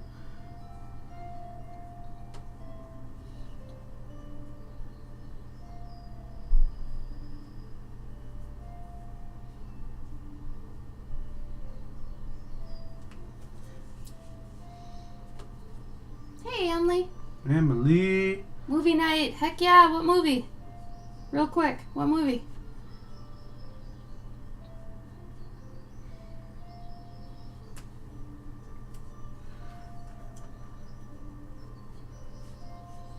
Oh, I'm not saying you're not old enough. I'm saying you're not in the right country to be old school. That's what I'm saying. Well, Like, I guess compared to us, old school yeah. for us, it's Yeah. like brand new here. It usually takes a while for stuff that's over here to get over there, is all I'm saying. It's also because everything that you know, we've probably known for like 10 years longer than you have. Maybe. Yeah. We're not saying that for sure, but we are saying, you know, we've seen things where it's like, you know, something that America has, another country gets way later. And that's not by any fault of the country or anything. We're just saying, like, well, I'm not into it anymore because I've been exposed to it for so damn long. And from what people say in Germany, you know, we still have a lot of different stuff, comparatively. Oh, that's true, yeah. Like, Europe might be getting different anime than we do. Yeah. Just because it doesn't fit culturally here. Yeah. Which does it, like, it is weird that, like somebody can be into old school things. Yeah. But then we're like, that's not old school. Oh, The Fly! Yay! Oh, cool. Have fun with that, Emily. Mm. Good old Goldblum and Gina Davis. I love me some Gina Davis. Like, one of these days we're going to have somebody come up and like, oh, man, I was listening to old school music. You guys ever heard of Britney Spears? Dude, that happened. What? No, I told you this when this happened. There was No, a no. girl online that I follow her, and I didn't know how old she was. And she was like, I guess in the 90s this was a thing. And she like went through all of her fashion that she found at Goodwill. Oh, yeah. And she's like, oh yeah, and they used to wear chokers all the time and these tummy shirts. And I think like Britney Spears started this or something? And I'm sitting here like, what? What? Like, how is this a thing? Oh my god. I think Eliza's razzing us, but I can't. Yeah. I'm not sure. Or are you near an American embassy in Beirut? Because that could be the case. I don't know. Am I being razzed? No. Osmo, no. No. No. We're literally saying that what is old school to you is not that old school to us. Because you got to remember, we're both 10 years older than you. Well, she said she's 30. Yeah, so I mean that's still like I'm 38, so I mean I'm about 10 years older than you. Gabe's almost 40. I'm almost 40, so that means that anything that is old school to you is not old school to me. Whatever you grew up with, I was watching, like as an adult. Hey, Heather. Hey, Heather. How you doing? I'm taking another go at it, Heather. This one ended up more malnourished and thinner than I was hoping for the other one, so I did it! Took a little bit, but I did it. Oh, bye, Emily. Bye, Emily. Have fun watching the movie.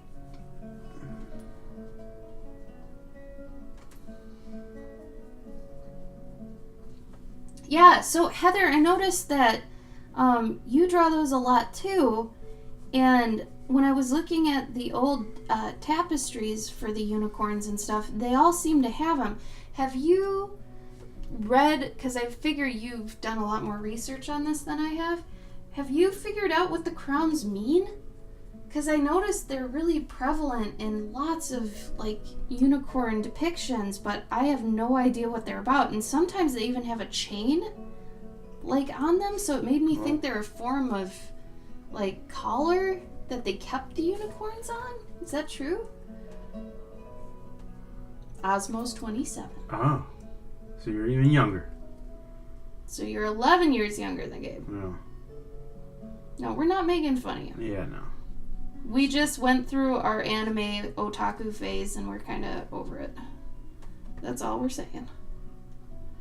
Like, anime's not cool to us anymore. Unfortunately.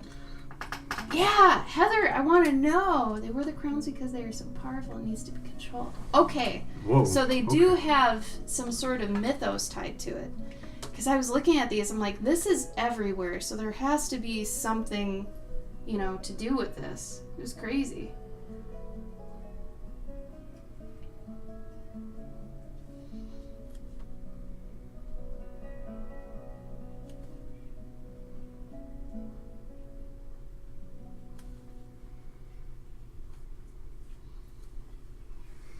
It's really cool, though. I like that they have that sort of thing.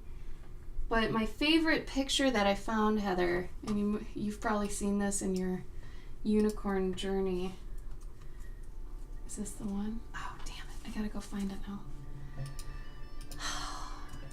I gotta show you this. I think it's so funny. And like I said, you've probably seen it, but oh my god. Everything about this picture to me is hilarious.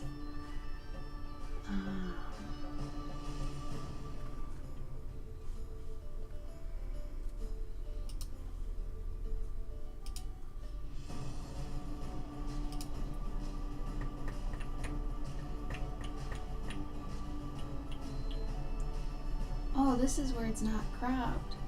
Oh, there's more to it. Oh, the whole tapestry? Yeah, there's another animal even. There's a lion. I didn't know there was a lion. All the ones I've seen of it, they're cropped really funny. Oh, weird. Hold on, I want to find you a good version of it. Hey, Katie. Katie! Okay. Hurrah. Oh, shut up, Pinterest. Really? Get out of here. Not now. Not now. Oh my lord. Get out of here.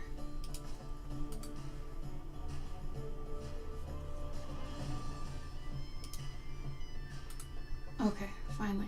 Alright, this one. This lady's face, if you can find a close-up of her face in this, she's holding this mirror up to the unicorn. She's like, bro, look how ugly you are. And she has this face like, please. Like, she's tired of its shit. And it's like, what? I think I'm beautiful. And then there's this lion over this side that's like, man, this shit is fucked up. And then there's this cat at the bottom. In this one, it's cropped out. But if you search medieval unicorn, like, this is the main picture you get for it. And you can find in the full picture, this cat has the most jacked up legs. And I think it's supposed to be a cheetah? But it's tiny. So it might be a Bengal cat. I don't know. But anyway, I don't even know what that picture is supposed to show. I really don't. I have no idea. It's so weird and just messed up. Anyway, I found that in my travels, so.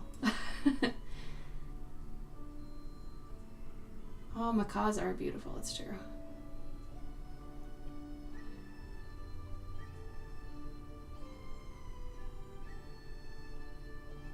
Oh, Scots versus England. Oh.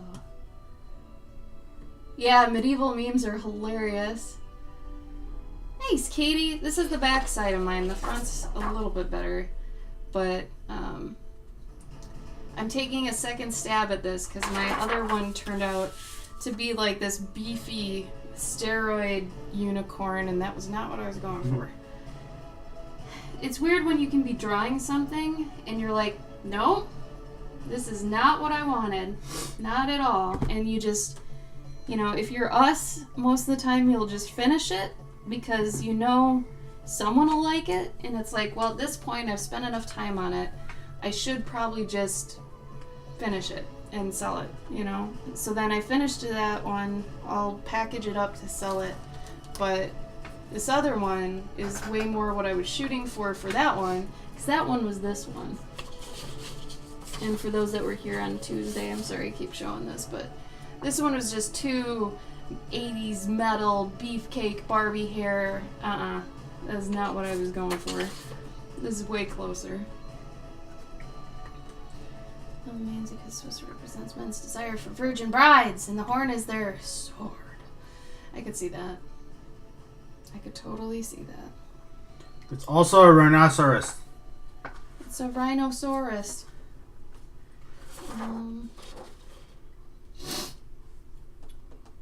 What color do I want to make the hair?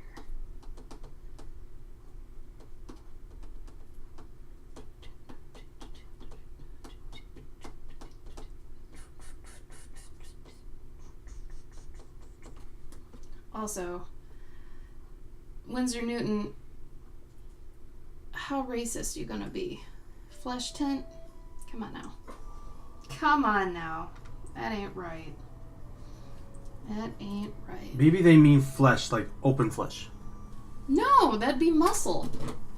But like when you open your like if you peeled off the skin, the inside of the skin, the gum. It's really red. It is not peach. Maybe if you remove all the blood.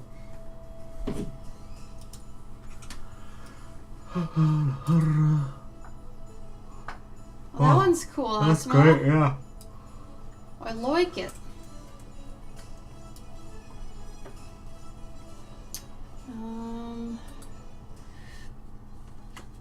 I want to just do white? Yeah, maybe. Ugh.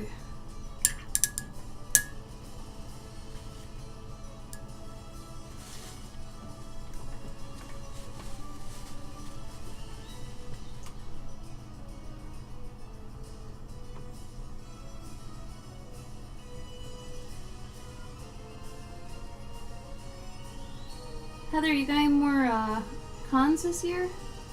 Or are you done?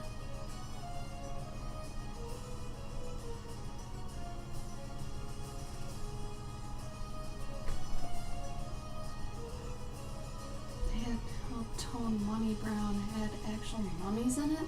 That's awesome. So they used like mummy pigment? Wow. Gabe and I watched a whole thing on that, like making pigments. It's pretty cool, man. Gabe actually bought pigment to like make his own watercolor, which I'm excited to see how he does that. There. Then he can be an alchemist. Yeah.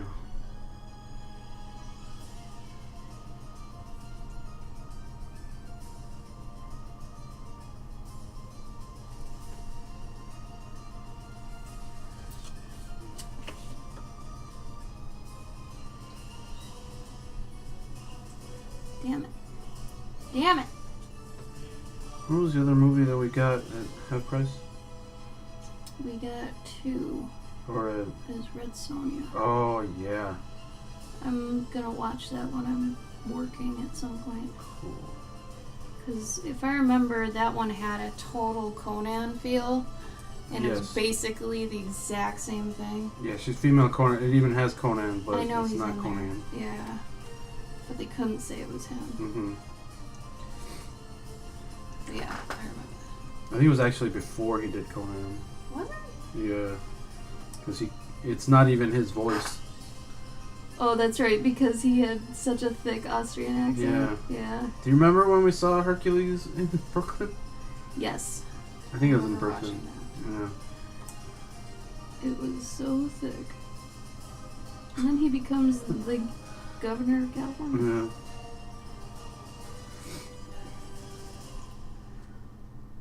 Arnold Schwarzenegger's national treasure. And Has Nicolas anybody Cage. seen the movie Mandy with Nick Cage? The new one. No. I know you haven't. I'm not asking you. Because it's supposed to be a horror movie. I actually ruined it for myself because I don't really like horror movies, but I wanted to know what it was about, so I read the Wikipedia, I read the entire thing. It just didn't look like something I'd want to watch, but I was curious to know if anybody liked it. Low-key cannibals. Oh, that's awesome, Shonda. Mm-hmm. He didn't know when he bought it that it did, though. I mean, I'd be totally okay, and this might be kind of weird, and now I'm thinking about actually doing this. Making a watercolor out of ashes. I think that'd be pretty dope. Because I'm of the belief that when someone's dead, they're dead. And, you know, their body is no more. If you can get some use out of it, go for it. Otherwise, they're just meat, right?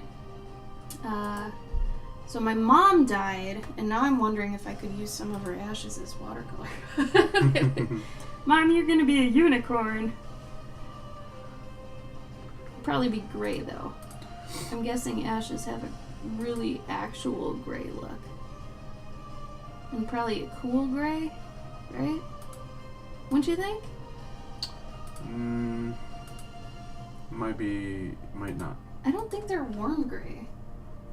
No, because the cool comes from metal. Oh, right. Yeah. Right. Or a metallic sort of rock or things like iron. Maybe not even iron. Ask them if they have ashes. Well, I usually do it with marker, though, so I don't know how I'd fix that in there, but I could always work it in. That's always hard, though. Even just talking to people about the pet commissions when they have a deceased pet, they start crying at my table. And usually I bring tissues and stuff, you know, because this happens often enough where I need to bring tissues. So I try to talk them down from it, and then I also try to tell them, you know, maybe take a walk, and if you still want the, the portrait, let me know. But I definitely don't try to take advantage of their vulnerable state. I don't want them to think I am either, so I make sure they know that. I'm like, take a walk, take a breather. I'm here all weekend. If you end up wanting it, let me know. Otherwise, cool. You know where to find me. And they're like, oh, okay. Well, thank you. Because I know anybody else that's not as compassionate or considerate in that, area would try to take advantage of that. I definitely do not.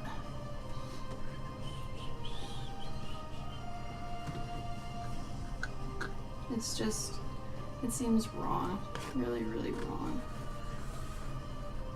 Oh, that's cool. Yeah, I've heard of doing pendants and stuff in resin. That's pretty cool. Or they have companies that take the ashes and they compress the hell out of them and make you a diamond. I don't think it's a diamond. Yeah. They can't do that.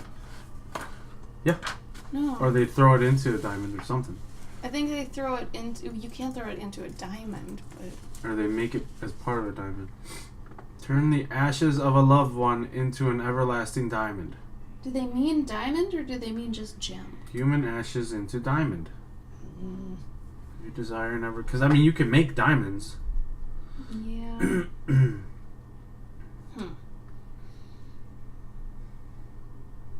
Yeah, I know carbon can be a gem, but I picture, like, coal carbon. I know that's probably wrong, but... Okay. 3K? Why not? I mean... Oh, we don't have that ash green yet, do we? Mm. Damn it! So...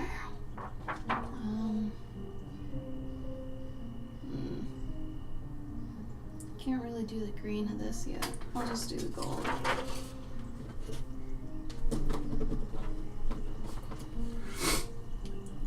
Oh my god, my nose. What's so wrong? I might sneeze. Oh no. Stay strong. And I've been having to blow my nose for like since we started. Let me see your nose. I'm probably all messed up already. No, it's No? not that bad. Alright.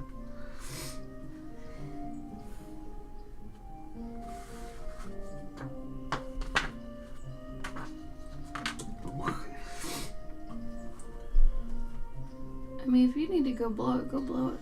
Yeah. Just, you know, if you need to rub the stuff off, rub the stuff off.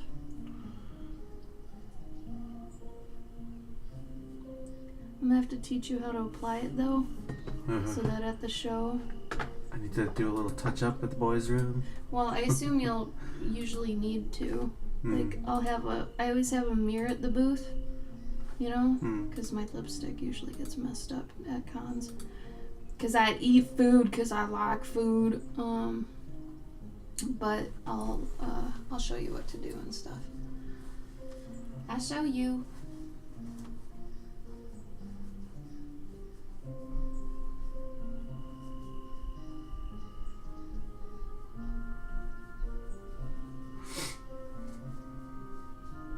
Now this doesn't show through to the other side, but I want to just make sure I get the base down, so from the other side, if I do, for whatever reason, miss part of it, it's still got the gold on the other side.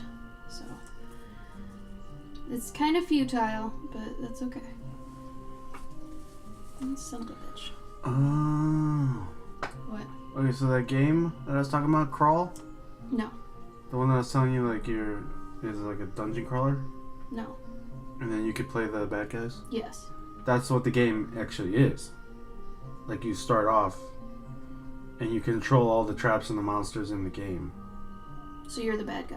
Yeah. Cool. Or no, your buddies are. So they're trying to, like, okay, I think they're trying to kill you. You need friends to play it? Seems like it. Or can you just log on and whoever's on that side, like it matchmakes? I don't know. I'd assume it has matchmaking. Yeah. Because there are a lot of alone people. Yeah. I mean, I used to be that, so I get it.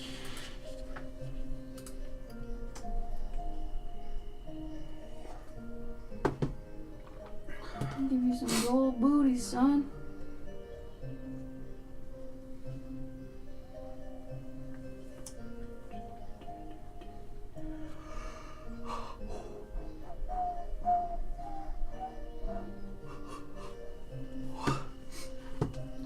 You gotta start painting more stuff for the show. I think next week you should just paint, like on your streams. Make some originals. Do one of your 4x2s. You know? Yeah. Because remember how cleaned out you got it in New York? I got cleaned out of ATCs, yeah. In the wall and little paintings. That's what I mean. Those are ATCs. Yeah, so you gotta make more of those. Yeah. What's everyone doing? Oh, have you guys even been able to hear the music the whole time? It looks like it's really low. Ooh, Ashley. Some days I'm a dumb. It's okay.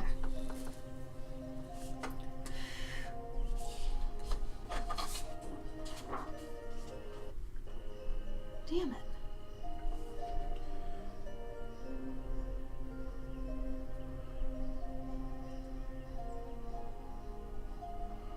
I'm gonna have to figure something else out.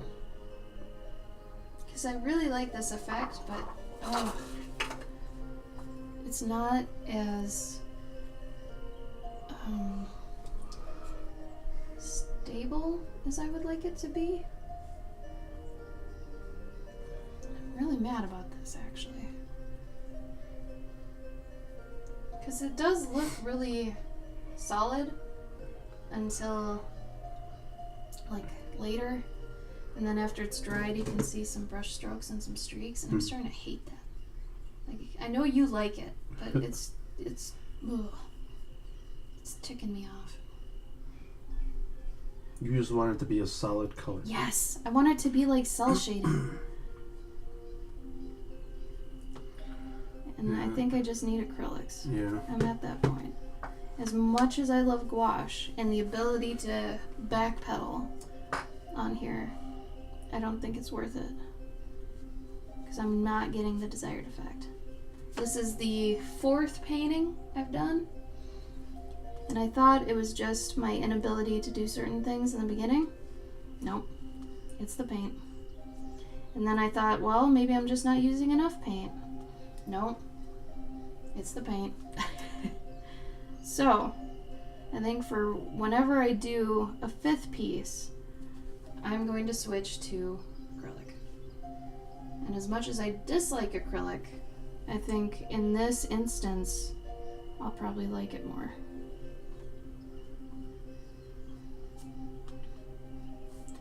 But next week for me on my stream might be more commission heavy.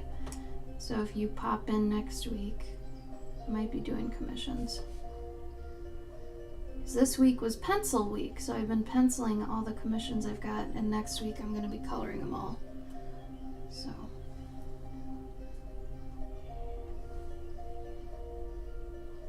Didn't they have a party yesterday? No idea. Man.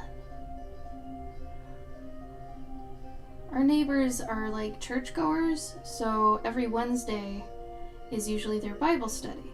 And they usually sing and do acoustic stuff and whatever, and that's fine. And it's usually really loud, which is really funny, because usually you'd think, you know, oh, my neighbors are loud, they're always playing music, you think of death metal and stuff. Nope, it's religious worship songs. And that's fine. Like I said, they do them, and that's cool. But then they have other days of the week when they're doing stuff, and that's super loud too. Like, they have a game day they do, and they're always yelling. It's crazy. They're so rowdy. Rowdy for God.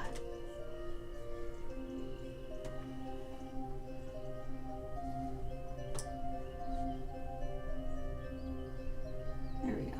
Okay, so this is at least a 2nd coat.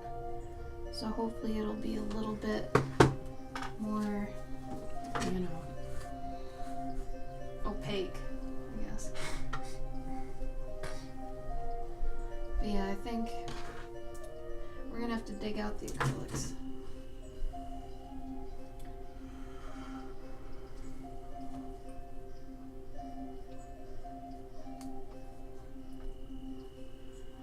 I'm still not sure what I want this background to be yet. So, I might even just do like craft paper background, just be like whatever. Oh, Mars, thank you for the raid. What'd you guys read tonight? Still working on Frankenstein? Ocean Center, thank you for the follow.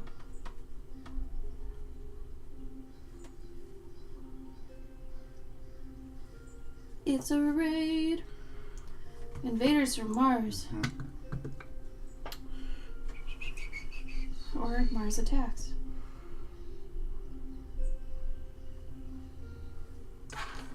Hello, Araxia. Part of me's still sore about Super Meat Boy. What? I got to the final level and I could not beat it. There was this one jump of a couple platforms at the bottom of the screen from one to the other, and I could never build up enough jump momentum. And I tried to beat it so many times. That's the last time I remember throwing a controller. I was so mad at that game. I loved it so much because it was difficult, but that last fucking level drove me crazy. Sorry. Wonderful, painful memories.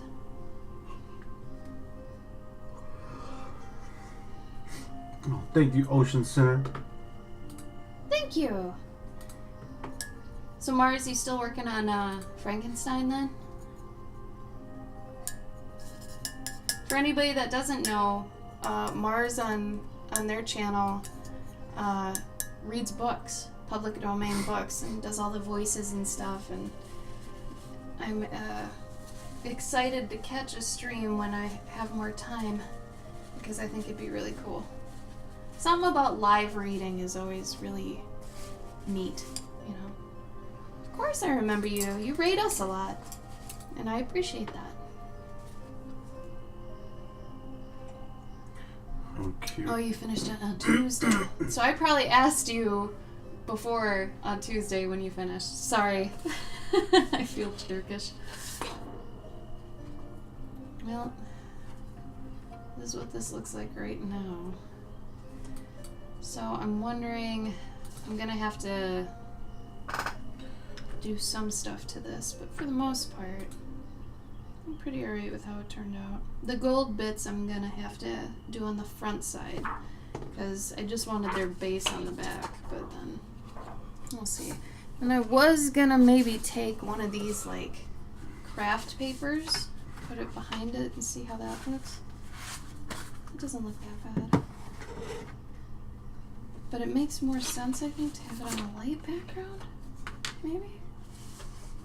No, maybe not. Tough call. Count Magnus. Oh. Thanks, Mars. Actually, this is a pretty common thing if you look in medieval illustrations. Oh, I just looked paint. Awesome.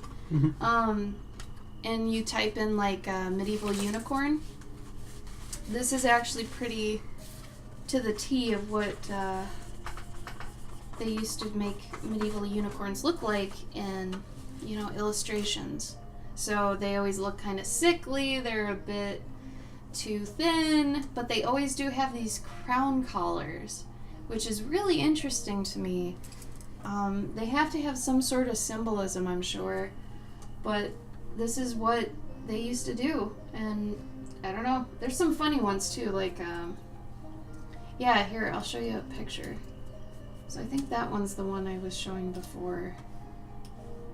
But yeah, that one doesn't have a crown, but if you type in medieval unicorn, I just love that picture because it's hilarious. That woman is holding a mirror up to the unicorn, is like, look, you're not special, blah, blah, blah.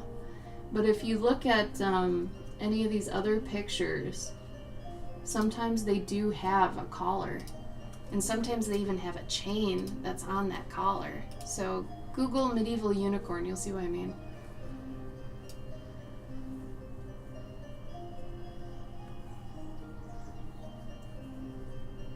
Oh, that's cool. Well, Ebony, why didn't you record it on YouTube or something? I'm sure somebody would have enjoyed that.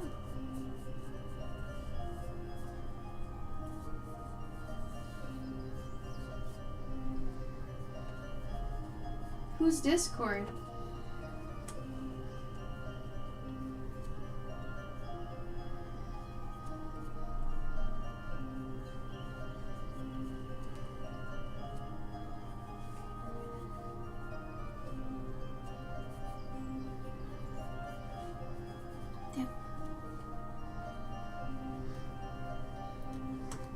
You finished your comic?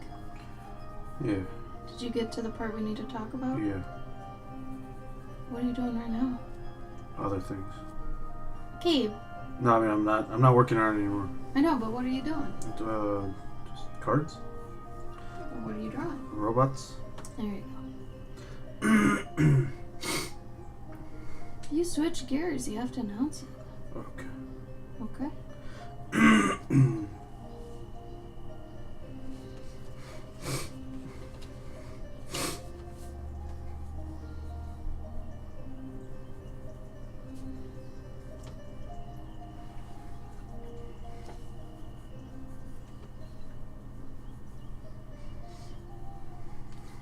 I think the acrylic will be my last stab at it. And if that doesn't look good, I think I'll be done with it. Just try to do it another way. Or try to figure out what paints they use for animation cells or something to make them so flat.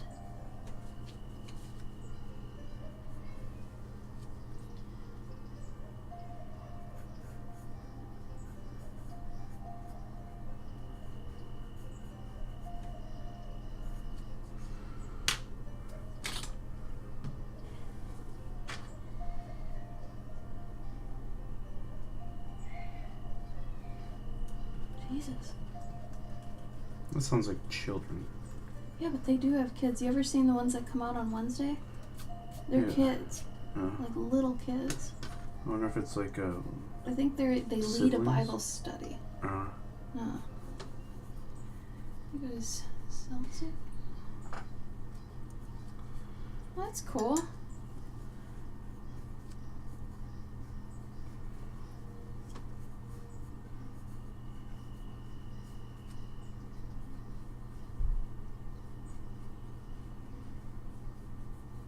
What are you gonna have for dinner? Potatoes? Yeah. If you would like one. Oh, attempts, you heard that, right? It was loud. And that's what I'm saying, like, you know, they worship and stuff, but man, they're rowdy. Rowdy for Jesus.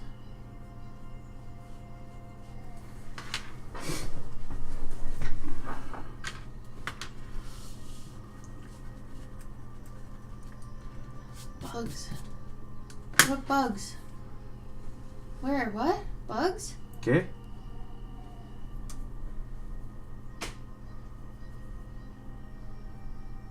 Oh, speaking of bugs, did you let the bug I seller did. out? Yep. You did? Yep.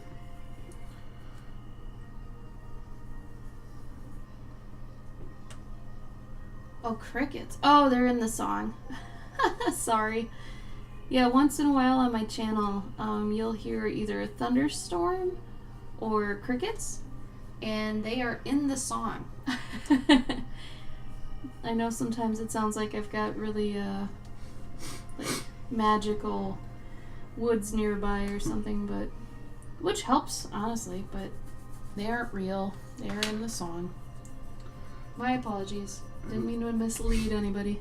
We did not get enough storms here. Agreed. It was a very tame summer, Mm-hmm. and it's supposed to be a pretty tame winter, too. Which I'm okay with that. That's fine. I guess. As long as I still get snow, I'll be okay. But on the years that we didn't get much snow, I feel just rage. Like, if I don't have snow for Christmas, get out of here.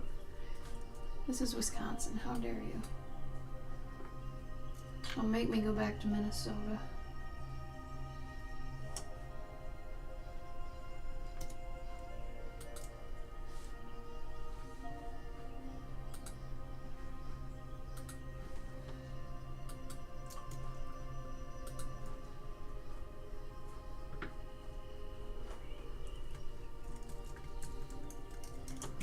Oh, in Tennessee, well, yeah.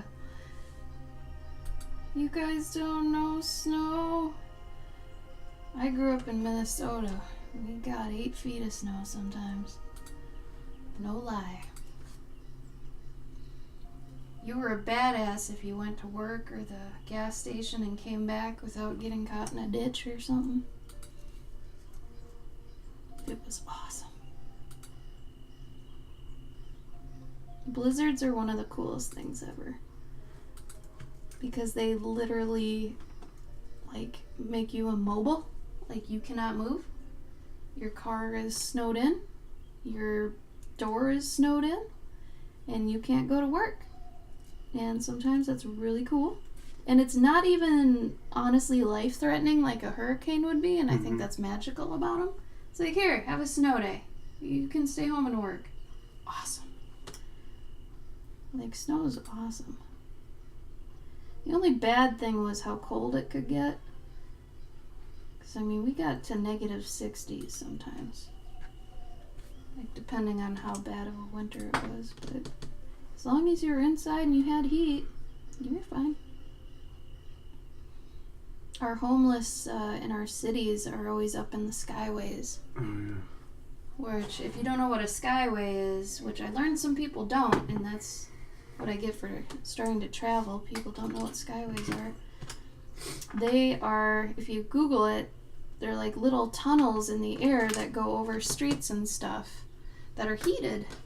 So in the winter, like when I went to college, I could get to and from school and Target and other stores and places to eat and stuff just by going through the skyways.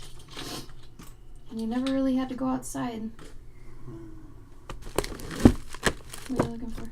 I have misplaced my kneaded eraser. Kneaded eraser, I know. You need that kneaded eraser. Yeah. Oh, Shonda, you're in Wyoming? How's Wyoming? Where's Wyoming? Gabe doesn't know where we're. Yeah, 8 feet. Minnesota, baby. Wyoming. I'm a Minnesota baby. Wyoming. Not only that, I'm a January baby, so technically that's when winters are the worst. So I was born in the depths of the cold of hell. That's what Dante's Inferno always said. That hell isn't hot. The very heart of hell is ice cold. What's like the big city in Wyoming? Like the capital? I mean, you know, Chicago isn't the capital of Illinois, so it's not, you know what I mean? Major Like, city? Yeah, what's the major city? If major is even a word that we can use. Well, usually there's always a capital city in a state, and then there's a major city. So, like, St. Paul is the capital of Minnesota, but Minneapolis is the major city. That's why they're the twin cities. And I think Green Bay is the capital, or Madison's the capital of Wisconsin, but Green Bay's a major city. How do you use kneaded erasers? So kneaded erasers are, I like to say, for very particular things, because I used to be really gung-ho about them, and then I started to despise them. Just despise them. Because they would pick up all my pencil shavings and everything, so I started to hate them.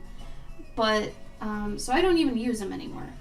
But Gabe swears by them when it comes to lifting up previous pencil lines, so you can kind of go over the pencil lines you've drawn without them being really, like, hardcore, right? I can actually show you. He'll show you. Right now. Alright, you see this buddy right here? Actually, I should tone that down because you probably can't see nothing. I went to Texas one year for Christmas, and it was the worst Christmas of my life. There was no snow, everything was dead, and I hated it. I hate Texas, I'm sorry. But I hate Florida way more. Wow, Florida. For those of you who live in Florida, good job. I have respect for you. I could never live there. Even if someone was like, hey, I'll pay for everything you'd ever need, food and lodging and whatever in Florida, I'd be like, no! I hate Florida. I will never go there. Worst place ever. So if you live in Florida, I have mad respect for you because I would not be able to live there. Holy crap. Oh, Shonda, that's insane. What's rent like out there? Because out here we get like a 2-bedroom apartment with a garage for like 800. 2-bedroom, 2-bath. 2-bedroom, 2-bath, 1,000 square feet. But Danny, look, pay attention. You see this guy right here? You literally just smash it down and you peel it up. And you're just lifting it, basically. And it's not erasing all of the pencil, but it's erasing like half of it. It's like, 50% of what you put down, you're lifting it up. But I don't understand why you just don't ink it and then, like, erase it then. Well, for me, I do this because by the time I've sort of done a whole mess of line work, it erases a bunch of like the finer lines that I have on there, the ones that I haven't pressed in as hard, and it leaves a ghost of sort of like all the lines. Right, but you wouldn't. If you just inked it and then erased it. Right, but then it makes things a little more visible. And then I can go in and I can actually like refine the line that I actually want. So it's almost like in Photoshop when you like do a sketch of something and then you set that layer to like 50%. And then you make a new layer and you. So it's for further pencil refinement. Yeah. So it's not for inking. No, but sometimes I don't need to further pencil refine because I'm like, all right, I can see everything that I really need to do. Over $1,000 for a 2-bedroom? Ooh. Oh wow. Come up to the Midwest. We're the best place that no one really cares nor knows about. It is like, I feel like the Midwest is the best kept secret, like, of Eden of the United States, where it's like people think it's a terrible place. It's like the best place in the United States, honestly. I love it here. Oh, sea floor's really nice. Pristine beach. No hideous giant holes, hotels, and crap. See, but Katie, I bet you like heat, don't you? And I'm guessing you don't mind humidity. Yeah? The Midwest is like Eden, in my opinion. If you like seasons. If I lived somewhere that didn't get seasons, I would probably go insane. I need the 4 seasons or else everything's the same forever. And it sounds horrible. I wouldn't know what to do, honestly. Thank you, Danny. No human likes humidity. And that's why Florida is hell. When we were there for SuperCon, we were there, 4 days? 4 or 5 days? 90 degrees, 90% humidity. The worst possible scenario I could even imagine. And it smelled like trash. It was Fort Lauderdale, so I've heard it's a crapshoot anyway, but anyway. Ugh. Yeah, I just don't understand the appeal of being out there, and then not to mention that there's like hurricanes all the damn time. Yeah. Oh, and the scariest thing actually for me with Florida, when we were leaving, and we were in the plane, the fact it is sitting on water, and like you guys can't have basements because you hit water. That's scary. Like that is so freaky. You could just drown and get flooded at any minute. Like, I know a lot of people when they come up to the Midwest and they realize we have basements, they're like, what? What is this? A what? Yeah, you burrow underground and have like a man cave down here or like TVs and what is all this? Like, they don't understand basements and it's crazy. Yeah, I would never live down there even for the hurricane thing. I would never live on the West Coast because of earthquakes. The East Coast is just too crowded. That's my main complaint with the East Coast. Otherwise, it's really pretty, but it's way too expensive and way too crowded. Washington's nice, but again, it's crowded and expensive. Midwest, man. No one's out here, but it's the most beautiful place ever. I don't know, in my opinion. Ooh, Mars! What part of the East Coast? We're gonna be in Baltimore in the beginning of November. Huracan.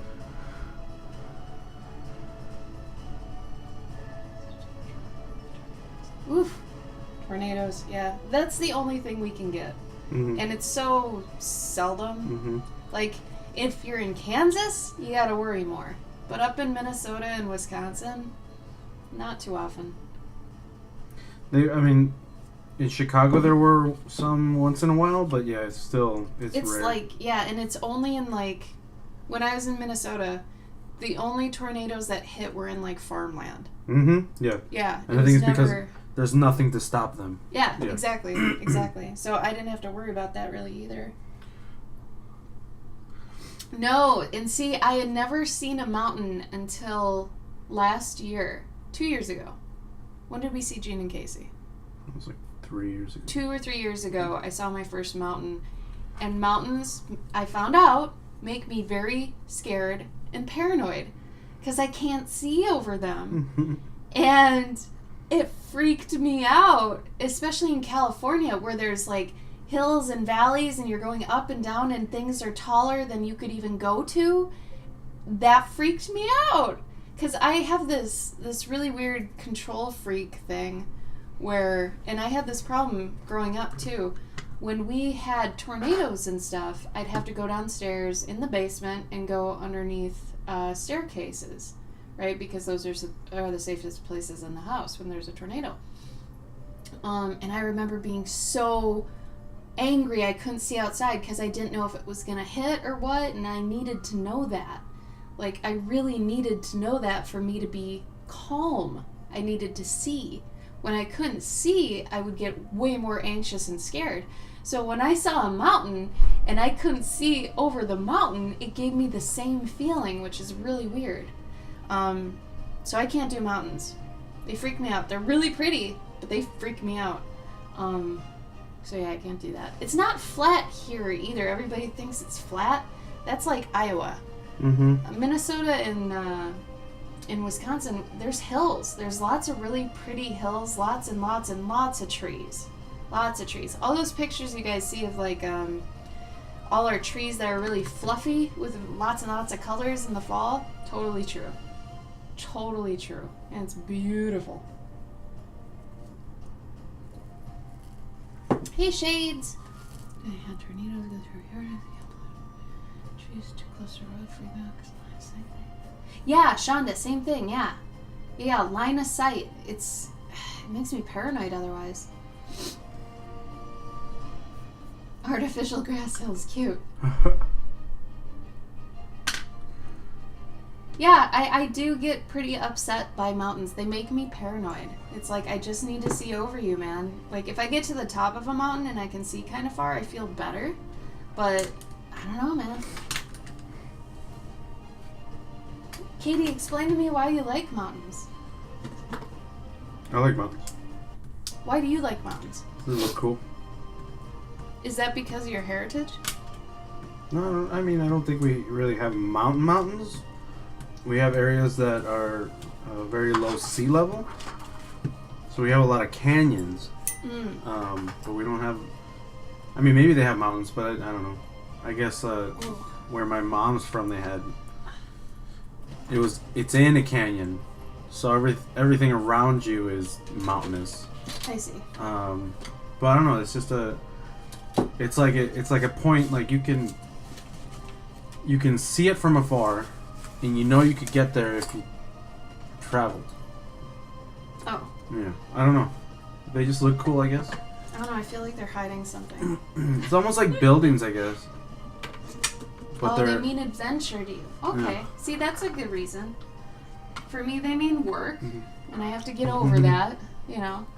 Like, get over that mountain. It's work to get to the other side. Like, that's what they kind of mean to me. And so I see them, it's like, oh, it's past that mountain, and I'm like, oh. Maybe that's because I've seen Lord of the Rings too many times, and every time I'm like, oh man, they gotta go over that, and then they have to get past that mountain, and then this one, oh. And it's like, mountains mean work. Just call those birds again. Really, Shades, you're a city guy? Oh my god. Tell me what your favorite city is. I'm intrigued by city people because I don't get it at all. We've gone to New York, Chicago, LA. I hate cities. I don't understand them. I mean, there's no romance there to me because they reek of piss and garbage. Hot garbage, usually. Even if it's winter, there's hot garbage somewhere. And the homeless always make you feel utterly guilty. And then if someone tells you, oh, you get used to that, that's not a good response. Mm-hmm. So, and I had a friend that loves cities say, oh, I love the smell of piss in Philadelphia. And I'm like, excuse me, what? What? I don't understand it. I don't get it at all. Especially New York. I hate New York. I don't get it. I don't get it at all. I'm a suburb chick, man. Through and through. I don't understand. If I could just live in a forest, I mean, obviously, I know that's a little bit trite, but totally would. Georgia is beautiful, Mars. I'll give you that. When we've gone to Georgia for Dragon Con, I always love going to Georgia. Even if it's a little hot, it's not as humid as Florida. And the people in Georgia are always really great. Like, really just nice people in Georgia. They remind me a lot of Midwest people, I think. But they have really cute things they say. Like that southern twang. Like honey and sweetie and Miss Ashley. I love that. They call me Miss Ashley. It's great. And dear. So nice. Compared to New York, where they don't give a flip who you are. And they just kind of kick you out the door. I love my home city of Pittsburgh, mainly because all the stuff I have access to. I loathe the laws, and I like Cleveland. Oh, really? Cleveland, wow. Yeah, cities. Okay, so I get it when people are like, I like cities because there's a lot of stuff, and I can just walk to stuff. And I'm like, okay, I get that. But even in some suburbs, like the suburb we're in, we're close to everything, but we're still not gross. Like, cities to me just mean gross. I mean, nowadays, I don't know. How do you get over the feeling of the nastiness, Shades? Like, how can you put that out of your mind? That there's just so many people in this area, and it's so much garbage and awfulness. I think what's weirder is though that Eliza, if I could go to Poland to check out Krakow, I probably would. There's more Okay. like New York is like the dirtiest. Yeah, so you like an apartment looking over a skyline. I could see that being pretty. But wouldn't you miss trees? That's one of those things that you like. The trees in cities, they look like They look fake and sad. Yeah, they're the trees in New York, oh oh my god, they make my heart hurt.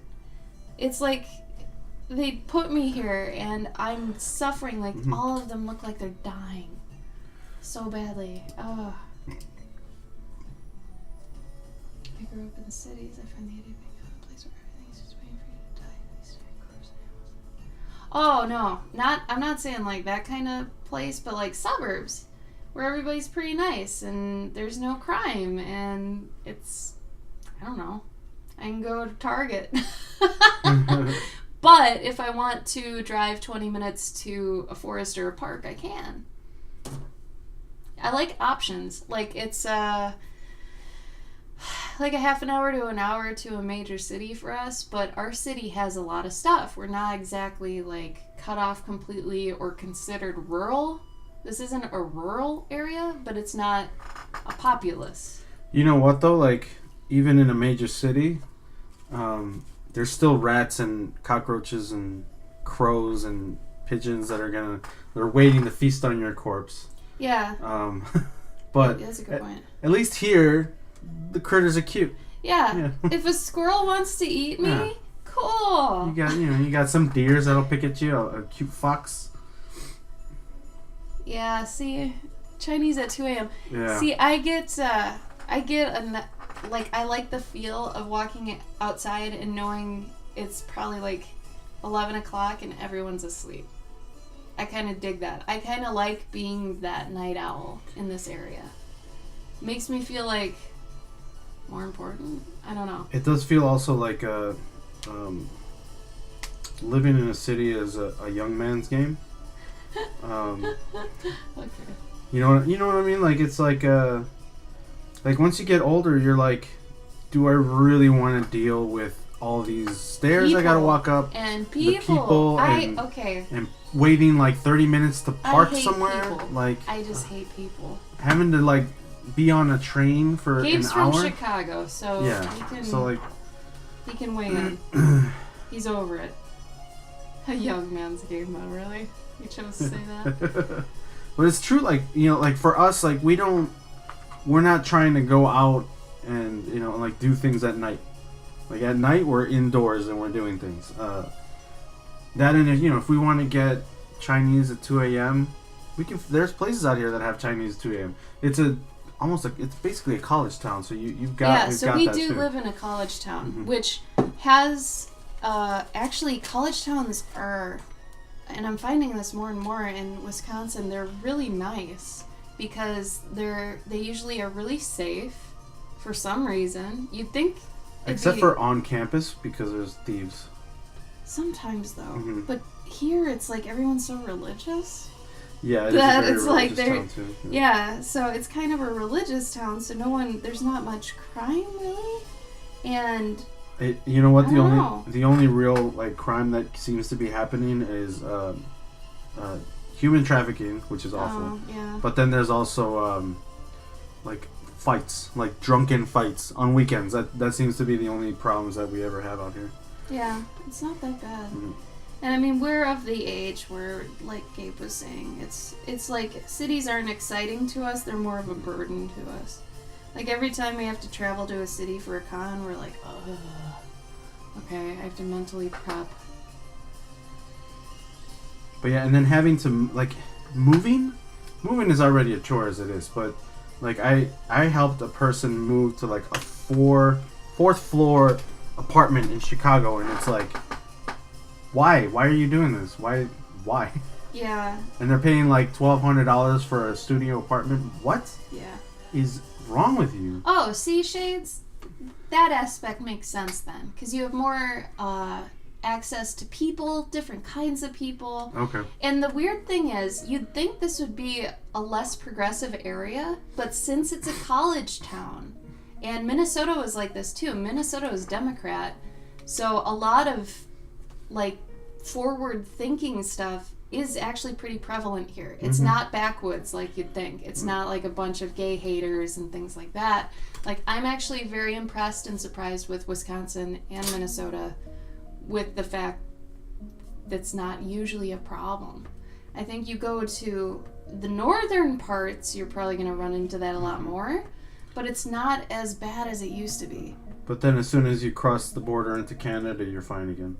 Yeah, it's really weird. It's like this select little area, but for the most part, like, everybody's getting better with it. But yeah, if you want access to more people because you're poly, that totally makes sense. You know? That's, if you would have led with that, I would have been like, oh, okay, that makes total sense. You don't want to be out here then. Yeah, you don't want to be in a suburb. Yeah, I mean, technically then you are really stuck.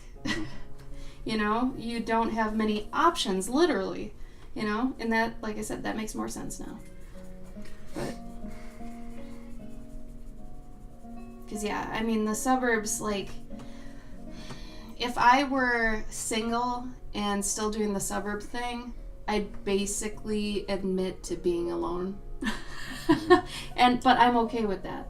But yeah, if you're someone that likes to get out and around and go to parties, or at least be around a lot of people, or have options of tons of different kinds of people, yeah, that's totally a different thing. Hey, don't forget. Oh no. To sneeze. Shades, those dudes are probably jelly. Yeah, I would say first and foremost, they're jealous. Yeah. Second of all, that area sounds like it sucks. Tenza, thank you for the follow. Oh, you're in Canada? Or are you laughing at Canada? Canada's cute. I'm down with Canada. They're cute. Country super conservatives really wear me out here. I work in the country and people depress me. Yeah, it sucks because it's usually rural areas and the South. A lot of the South. When I was looking at, and I don't mean to go to politics on my channel, but when I was looking at Trump's thank you tour, it was all the Southeast. Just the Southeast, like Georgia, Arkansas, Florida, all that crap. Like, it's all down there. Like, the North and everything, totally different. Eliza said, bless you. Thank you, Liz. I haven't been to Canada yet, but I bet I'd like it. A lot of people relate Minnesota to Canada a lot. Even though we don't sound like Canadians, oh my god, Wisconsin sounds way more Canadian than Minnesota ever did. It's really weird. Your coworker went to that tour? Ooh. On purpose? How did that conversation even go? Like, how do you even get into that? Get into talking about that. So I went to the Trump thank you tour. All right, well, I got to get back to work. I gotta so leave this job. yeah, yeah, it's true. Where do I work again? Oh yeah. Goodbye. Is it worth it? No. Ah, yeah. I always get people saying, please don't get into politics on your channel. It's such a nice escape. And I'm like, okay, I'm sorry. It just slips there sometimes. Can't help it, but it's there. At least the ones that are like really gung-ho about it, like you see them a mile away. You see that red hat and you're like, I'm going this way? Yeah. I'm not going in that store right now. No. Nope. Bye. Goodbye.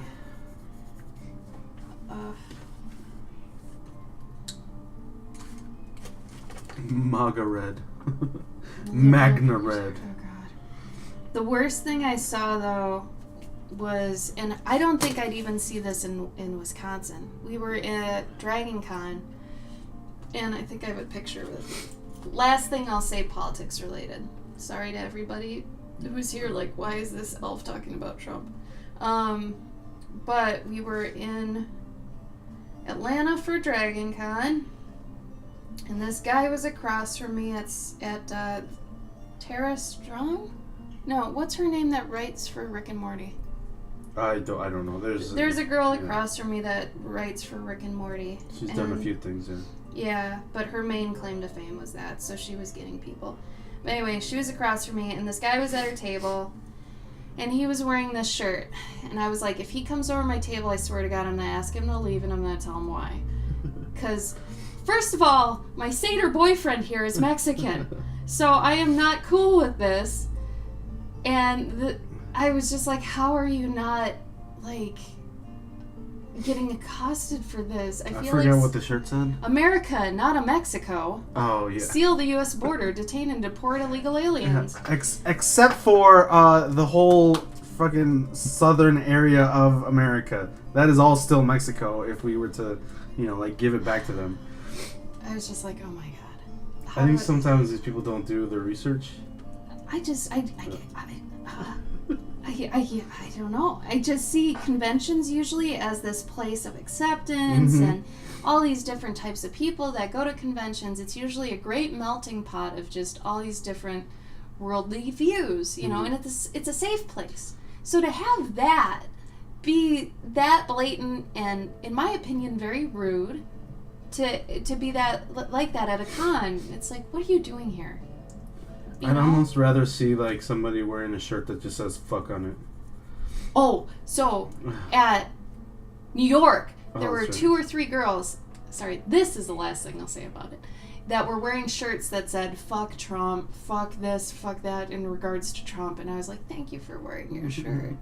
It, as obscene as it is, at that moment, like, that's. I mean, granted, they're kind of doing the same thing that guy is, but at least that's on the side of good and trying to be more inclusionary instead of trying to get rid of types of people. Like, that's not helpful. Oh, I just got so mad about it. And I was like, no. If this guy comes to my table, I'm totally boycotting him. I'm not selling to that trash. That's awful. Like, you can have your beliefs, but don't put them out like that, because you can hurt people. Don't hurt people. Let everyone be a dick. No, see, I'm not exactly okay with that. Even the girls that said the fuck Trump shirts, I was like, you know, it's good and it's bad. But at the same time, it's just like, if you're wearing something that's gonna hurt someone's feelings, like... Well, that just sucks, though, because I know, that's like, a downward spiral, too. It just sucks because that guy is just... Ugh. But yeah, I think convention, like Katie's saying, usually conventions is like 99% open-minded people. Exactly, and that's where he was... How did you get in? Exactly! How did you get in here? Who told you this place? Like, get out of here. They're diverse, yeah. And I guess he's technically diversity? I don't know. It was just so out of place. If anything, it just caught me off guard. Mm-hmm. It just was so strange to see, because that stood to me as hate speech in front of me. Mm-hmm. And I was not okay with that, you know? Like, when you're protesting like that, it's just...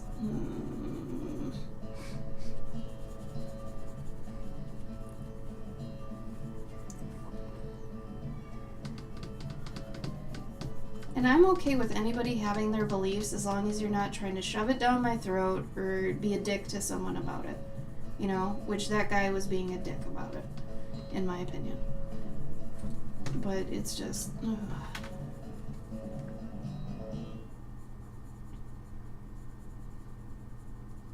I mean, to me, that's like the same as someone saying, like, down with trans people, or I hate gays, or something. Like, saying a Trump shirt like that. Mm-hmm. He stands for so much bad that's like, if you support him, you stand for all that bad. Mm-hmm. Like, I don't get it. No, but Bunny, he was like 60 years old. He had white hair. He was an old man. Yeah. Like, if he's a younger guy, I could maybe see him being a troll. But I'll bet you anything, that guy doesn't even know what a troll is. He was too old. He had a walking stick even. He was like that level old. Yeah. Yeah, he was trying to make some sort of a statement. I mean, usually, like you're saying, I give people, like, the benefit of the doubt, but this guy was very much, I hate to say that he's a stereotype, but he very much was. Mm-hmm. I don't know.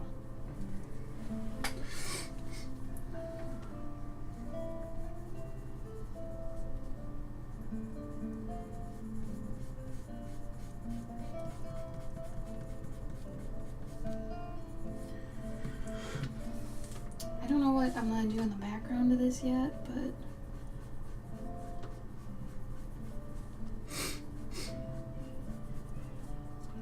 Because I already used purple and pink on the other ones, and I don't want to use purple and pink on this one. Definitely not. I want to use that ash green, but we don't have it yet. Mm-hmm.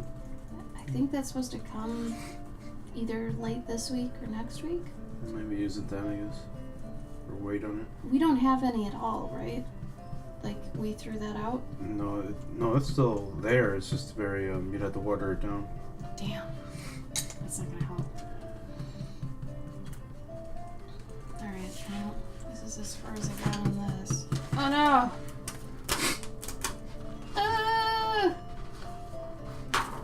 Oh no! Wet paint happened. Telling you, sometimes experimenting sucks. Maybe this will give it cool texture though. Always try to look on the bright side.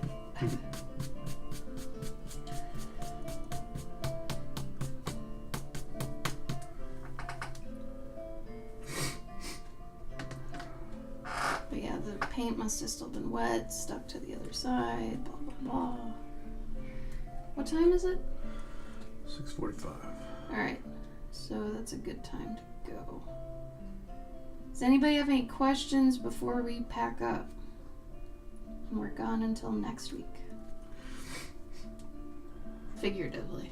We don't leave for the convention yet, but next week will be the last time we stream for a week, and then we'll come back and then we'll probably stream for 2 weeks, and then the next week after that we move, which is probably another week off, basically. Maybe Gabe would stream on the 26th. No, I doubt it. Probably just stop just to, because I'll be working We on need to stuff. pack anyways. things, yeah.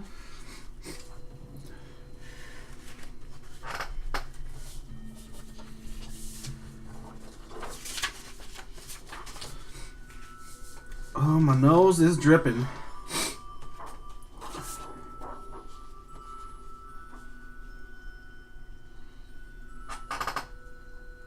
Yeah, I'm not in love with this technique yet. There's still so much I have to experiment with. Election night. Hey, Gaming Tape, what's up?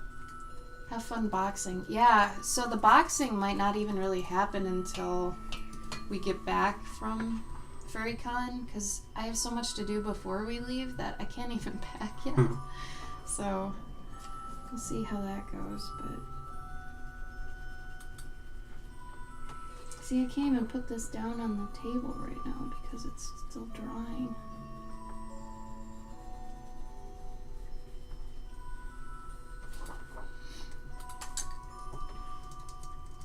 Valgaften in Dutch. Oh. What's its main purpose, Eliza?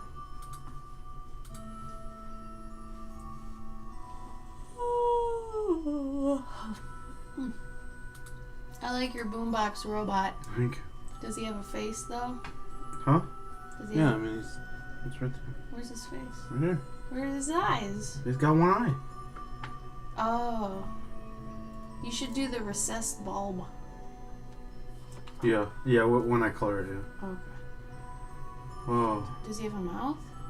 Yeah, it's the hinge. Oh. Mm. I thought it was a roller. Mm. Okay.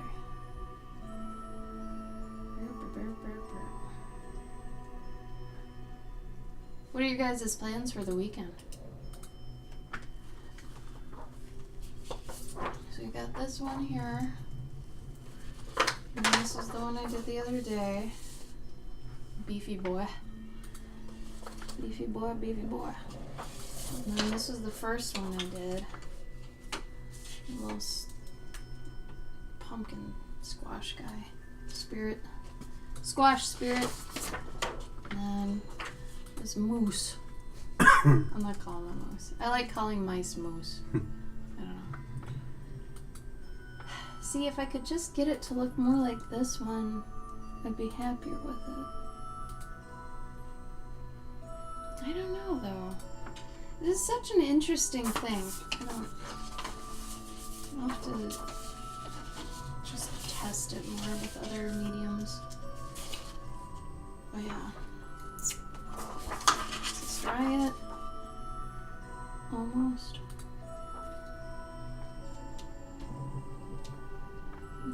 That's what happened last time.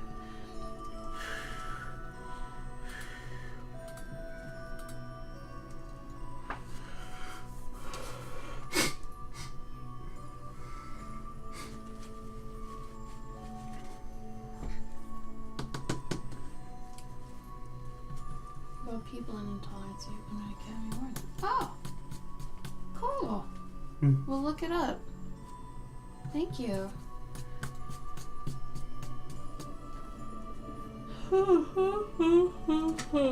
Alright. You got anything you want to talk about? No.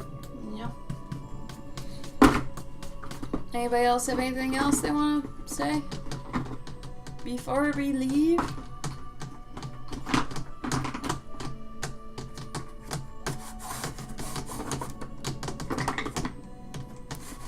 What paper are you using? Is that tracing paper? No, it's not actually. It's acetate.